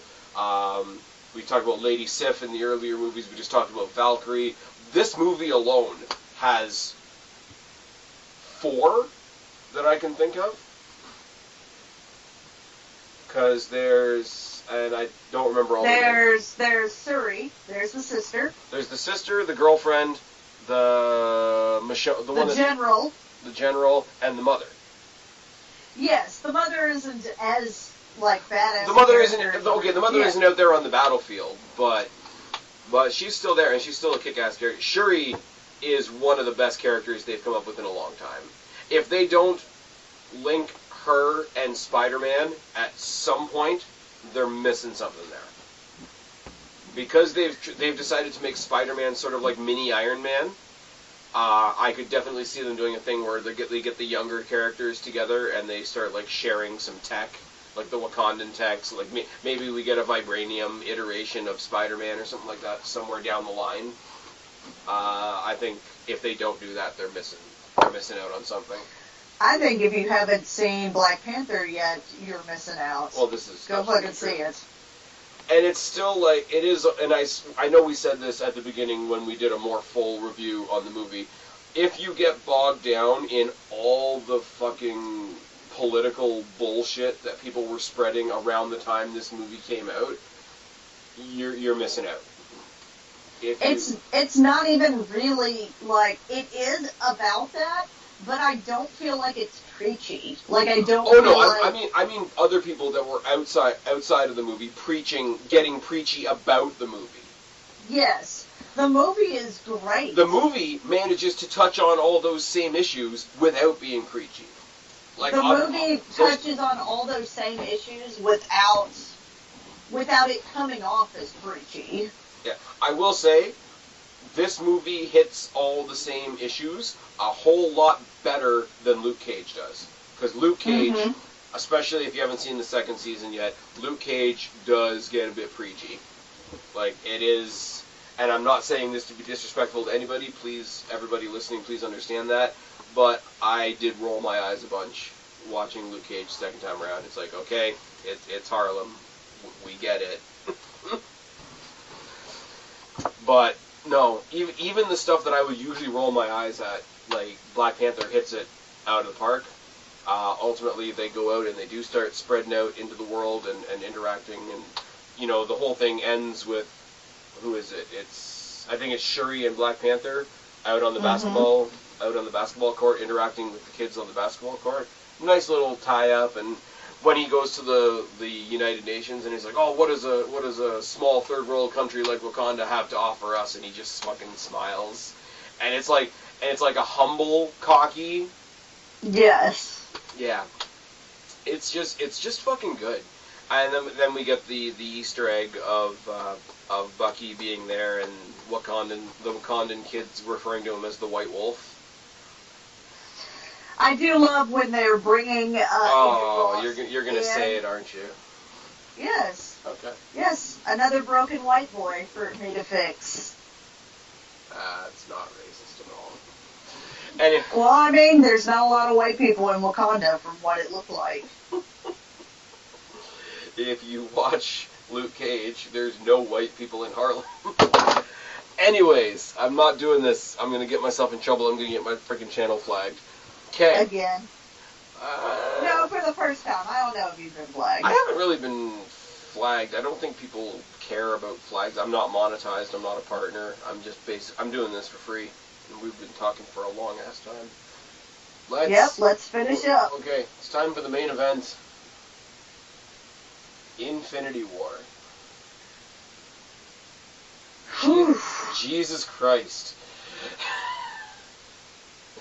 I'm so like. I've been thinking about this. I started with so much energy. Yeah, from the minute we said we were going to do an Infinity War review, I was thinking, like, where do I start? And that was a while ago, and I still don't know where to start. Infinity War, there was a lot of fears about Infinity War that it was going to get bogged down with how many people were in it, and it is not that. No. I don't, for what they accomplished, and I'm going to talk a lot in general about what I think they've accomplished here in a second. For what they accomplished, I don't feasibly see how they could have done it any better than what they did it. Agreed.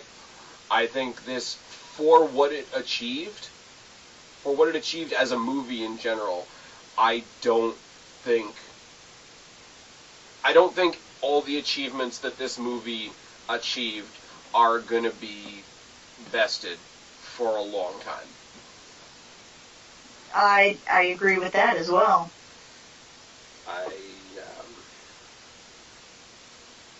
There was a handful of characters missing that didn't hurt it because they'll be around in part 2. Ant-Man and the Wasp aren't in it. Obviously, Captain Marvel hasn't been introduced yet. Hawkeye, it wasn't in it. Valkyrie. All the secondary characters from the Thor Ragnarok, like Valkyrie, Korg, Meek, Heimdall. Heimdall died. Yeah, Heimdall died. Loki died. They, spoilers, I think we waited long enough that if you're spoiled at this point, that's on fucking you. Yeah, it is. They set the tone in the opening. They get rid of a lot of people in this movie. Yep. I think...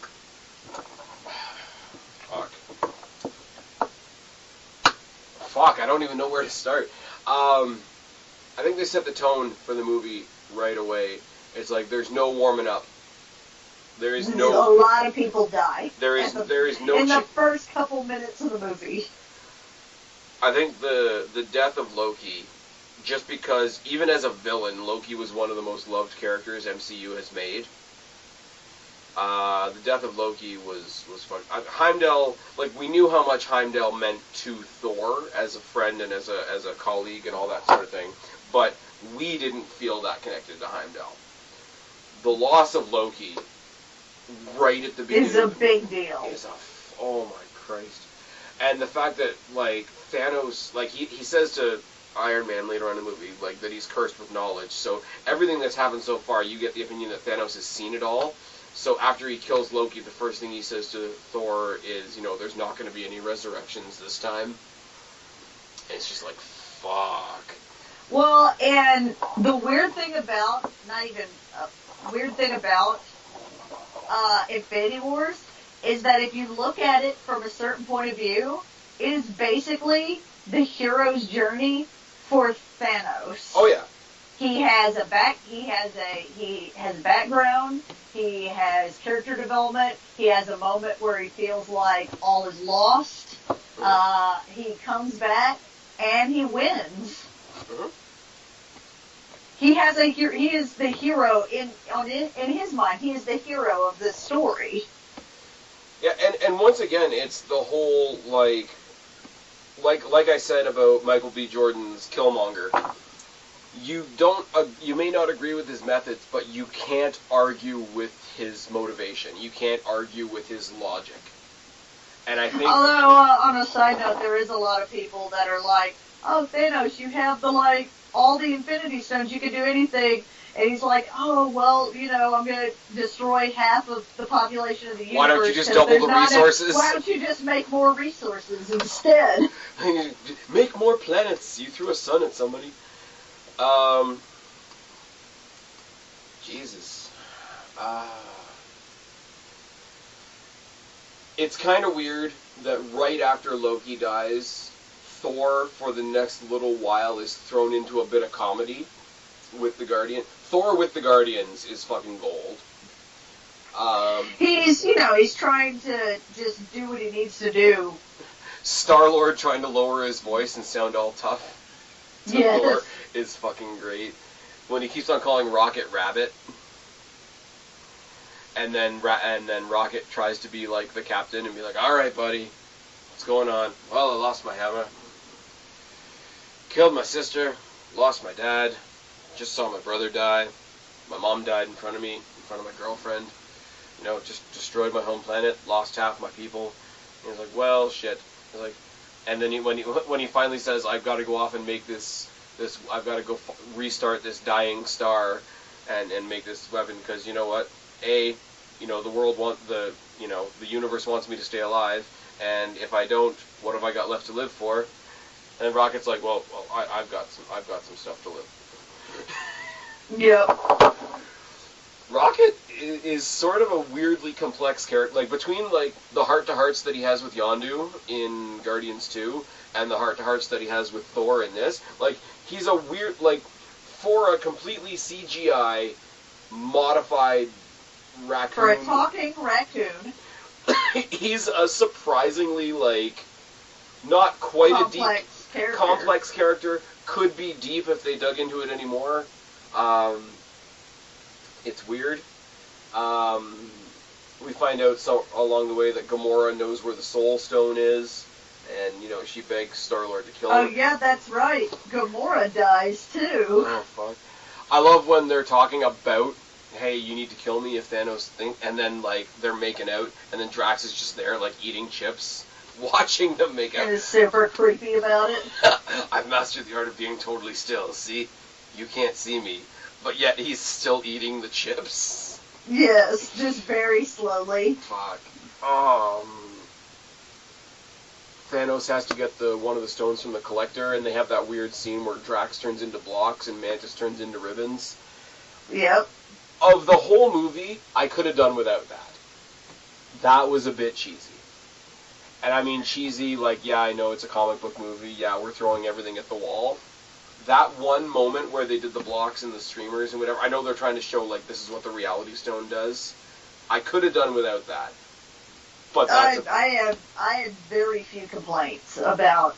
Oh, no. But I'm saying, if I want to absolutely nitpick, that's maybe my one.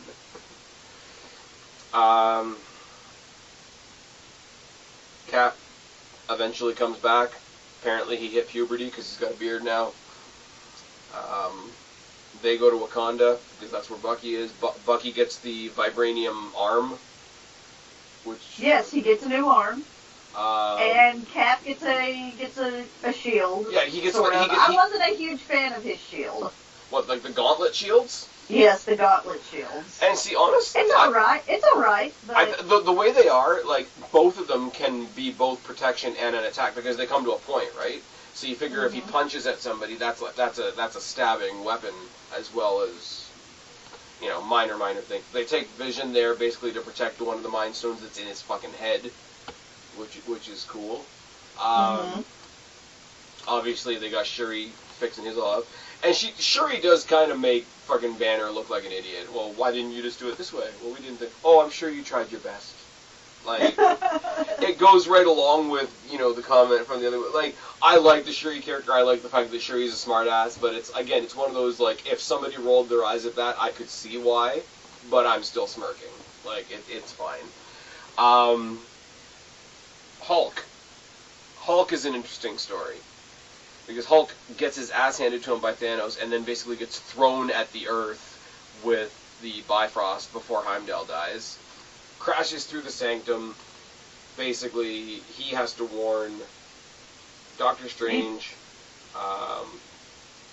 Doctor Strange's other wizard guy, whose name I can't remember, Tony. Tony's with Pepper. Tony's having dreams about having kids with Pepper, which is all kinds of fucking weird because, he had the little kid in Iron Man 3. Now he's mentoring Spider-Man. Now he's dreaming about having kids. There's a big, oh my god, look how far he's come type moment. And then, okay, not really, because Strange pulls him into a warp thing. And it's like, okay, well, we need your help to do this now. The Children of Thanos. What do you think about the Children of Thanos? I think that, some of them only really had, like, the handful of scenes, and, I feel like they did their purpose, because, Thanos had to go off and do other shit. There was basically three or four different places where the movie all took place simultaneously, and Thanos couldn't be in all those places. Exactly. I would have liked, again, me not being the comic book guy, I would have liked a little bit of an explanation as to who they are, other than, okay, these are Thanos' other, like, either legit children or stolen children, like Nebula and Gamora were. I know that they're, like, stolen children, but they're like how Nebula and Gamora were. Yeah. Basically, you've got the one big one that I figured would fight Hulk because they're both big, but basically, Banner's got, like, superhero ED, and we don't see Hulk for the rest of the movie. Yep. Which is weird, because then they just put him in the Hulkbuster suit. Which is just like, okay. He can't be the Hulk, but we'll make him sort of the Hulk. It's more like, okay, you can't get it up, here's a pill. Yep. That is the superhero equivalent of Viagra. That is what's happening there. Fuck, what is there? There's Spider-Man and Iron Man and Doctor Strange going up on the ship, following whichever one of the children of Thanos captures He's the telekinetic guy. Yeah. Spider-Man stows away. Iron Man gives him his new Iron Spider suit with the prongs, which is badass. Yes. He gives him the suit and then tells him he should have stayed behind, which is like, no. And he's like, alright, well, you're here now. I dub you officially an Avenger. And then you have the, what is it? I'm Peter Parker. I'm Doctor Strange. Oh, we're using our superhero names. Well, then I am... we're using our made-up names. Well, I am Spider-Man. Which leads to, later on in the movie, I don't like him, but it's still a good moment, I am Groot. I am Steve Rogers. So there's that. They go up, and they eventually end up on Titan. They confront Quill and his group, because they think each group thinks the other one is working for Thanos. And we get what I said I wanted when we reviewed Black Panther.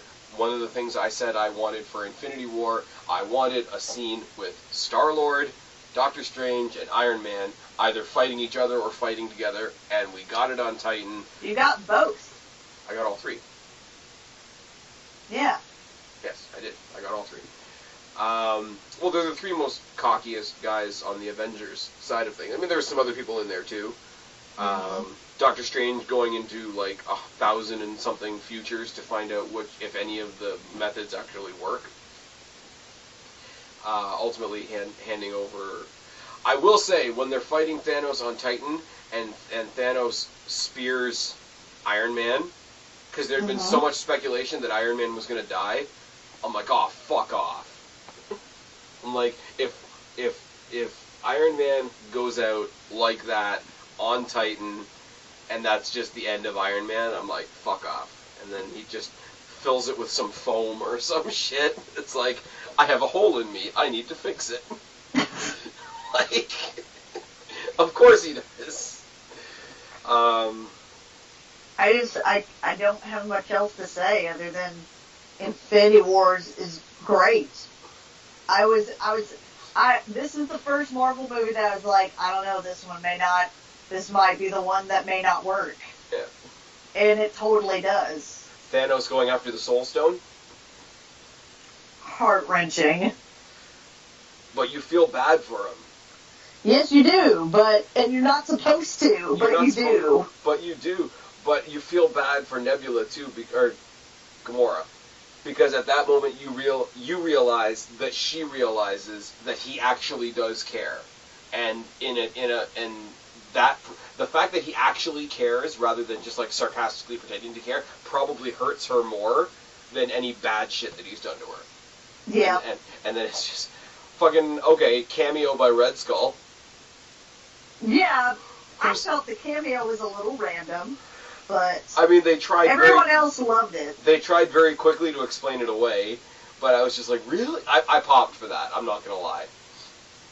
But no, so he sacrifices Gamora, and then the anger that causes in Quill, you're meant to believe, costs them the opportunity to get the gauntlet off of Thanos. Yes. Then you have Thor on his separate mission to make his new war tool, where he works with the giant midget. It's a dwarf. it's a giant midget. That's what we're doing. Makes the new what do you call it, Stormbreaker. Yes. Because he had to get the molds, and they had to start a star from scratch, which was a nice touch. One of the coolest little touches in the movie, and there's a lot of them, was Groot, who doesn't give a single fuck through the whole movie, sacrificing his arm to make the handle of Stormbreaker. Yep. To which I say, end of Guardians 1, what did they do after Groot, quote-unquote, died? They planted him. They took a branch, because that's all that they needed, and they planted it, and he grew back. Yes. So how much do you want to bet in Infinity War, at some point, they break the handle of Stormbreaker, and it gets another regular random something or other, and they either that or they just plant Stormbreaker at the end of the movie? I don't think they will do that. I think the symbolism behind that would be fucking amazing. I think, like, I could see, like, they plant the entire, like, after the fight's over, like, they plant Stormbreaker, like, handle down in some dirt, whatever. Groot regenerates, breaks his arm off again, therefore Stormbreaker still has a handle. I think, because of the kind of, it's a living tree, so yes. You can play with reality a little bit. So he can grow enough to be, like, existing again, break off his arm, you've still got the handle for Stormbreaker going forward. When Thor makes his appearance towards the end in Wakanda and just basically starts fucking shit up with his new weapon, it's fantastic. But it is still not enough. When he gets the kill shot on Thanos, and Thanos' last line to him is such a dick line. He's just like, you should have gone for the head. And he just does the snap. Yep. And then Thanos leaves, because he accomplished... And what's interesting about Thanos is that he is like... He's the hero of his own story, but he also knows that he won't ever be thanked for it. No. He's the only one strong enough to do this. He has to find some reconciliation in his own recognizing of his own rightness, because he knows he's not going to get it from anybody else. Exactly. He has to take the time to... Is it fair to say he has to take the time to thank himself because nobody else will? Yes. Because for a minute he slips into the Soul Stone, and clearly you see that Gamora is still kind of alive in the Soul Stone, because the personification of her is like, well, was it worth it? What'd you lose? Well, I lost everything. And conveniently, like, all the main Avengers live, and all the new incidental Avengers die. watching Rocket lose Groot for the second time. Again, like, Rocket is an animatronic, mutated raccoon. Like, should not be given the feels like this. Well, and even then, he lost, because I don't think he knows Gamora's dead. I don't think he knows that Quill is gone, or Drax, or, Right. like, Yeah, he but is, if you look back into the mythos of the Guardians, at least the way they're presented in the movies, even before there was a Guardians of the Galaxy, those two were a team. that's true. So yeah, he doesn't know about the other ones, but the one that would hit him the hardest is the one that's falling apart right in front of him. But he can't plant Groot again this time, unless he uses the handle of Stormbreaker. Which I would love to see them do. The more I see... I don't think they're going to. I think he'll come back how a lot of them are going to come back. I think some people are going to stay dead. I think the people that definitely didn't die in the whole everybody turns to dust thing. The snapping? I think they are gone. But I think that something will happen to where maybe not everybody comes back. I think Gamora comes back. I don't think Gamora comes back. The fact that they've hinted at her still existing in some form, and that already leads it to her not being completely dead. Heimdall's not coming back. I bet Loki's not coming back. You what? I don't think Loki's coming back. I really want to believe that he's coming back, but I think pretty much everybody. I mean, there's some like we know there's another Black Panther coming. We know there's another Spider-Man coming. Yes. So like some of the deaths don't have as big an impact because they did, but they did the first time you saw them though. Like in the moments after the snapping, which I just fucking love. Mm-hmm. I came home and I'm not a person that is. This is going to shock a lot of people.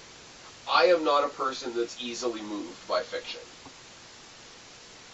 Mm-hmm. I was not okay when Avengers was over. I mean, the one thing that everybody seems to sort of lean to is Spider-Man. Mr. Stark, I don't want to go. Oh my god, I almost lost it there. I was very lucky the first time I went to see it. IMAX 3D, front row center, opening night. I had one of those awesome crowds that's like in it. Yeah. Like, cheering and booing and yelling at the screen and like everything you would want a wrestling crowd to be in if you were at a wrestling show was happening in that theater. And it was happening in all the right ways, and it wasn't obnoxious, and it was just fucking perfect. I've never left a theater so quiet ever. Like everybody in the theater, like either they were there with people or they were just looking around, and there was a legitimate like we're all in the movie for a second. What do we do now? Type thing. And then obviously there's the post credit for Captain Marvel, which is fine. Nick Fury drops half of a motherfucker, which is great. Maria Hill fades away, and everybody's been kind of joking about how irrelevant that is. I don't know. So I put it out there once again. My hat's off to Marvel. I don't want to say even if the movie sucked, because the movie's fucking fantastic. Even if it wasn't as fantastic as it is, I'm going to keep saying it. You can't touch what they've done. What this movie is,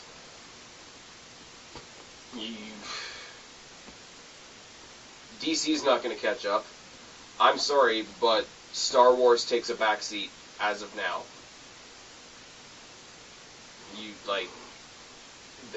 10 years. We've been following a growing group of people for 10 years, for 19 movies, for several different genres, 3 or 4 times a year, dragging our asses out to the theaters for this movie. And this is only half the story.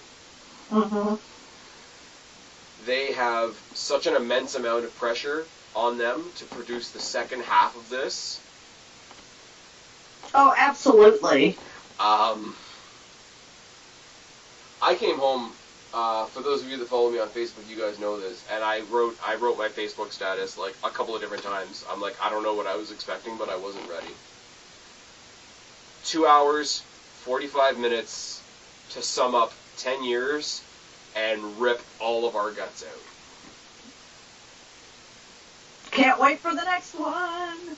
So the director's cut that's coming out to Blu-ray Yeah. is an additional half hour Ooh. of Thanos.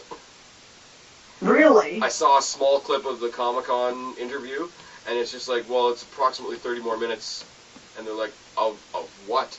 Like, what else could you have done? It's just Thanos. More. Oh, I will probably still see it. Yeah. I know when as soon as we started talking about this movie, like, we rambled through the rest of them because we've all had a chance to watch them a couple of times. Yes. I started talking about this movie saying I don't know where to start, I don't know where to end, I don't know what... You don't feel like you've said enough about the movie. True. Like, I feel right now as tired as I felt when I left the movie theater. I agree with that. Hats off to Marvel. Can't wait for the next one. I will be in line. Ant-Man and Wasp comes out this weekend. Or comes out this week. Ant-Man and the Wasp is going to be weird, though, because apparently it was explained that the events of Ant-Man and the Wasp, timeline-wise, happened just before Infinity War. So that makes sense. But the order of release is kind of weird. And then we've got Captain Marvel, which is completely an origin story, which is fine. Like, they're basically giving it the Wonder Woman treatment, which I think will only do good. We're going to see a lot of we're going to see Nick Fury with two eyes, so that's something. And the only other thing even close to Marvel that we have coming out until next year, when we get the second half of this, is Venom, but that's Sony. So, much like we are right now in this recording, Marvel fans are kind of left in the dark, in the quiet. Yep. And for better or for worse, we've just reviewed 19 movies. Oh my god, I'm so tired now. I started this review with so much energy. Yep. Anything else to say? I do not. I can't wait for the next one. I'm going to go see Ant-Man and Wasp this weekend. Are you?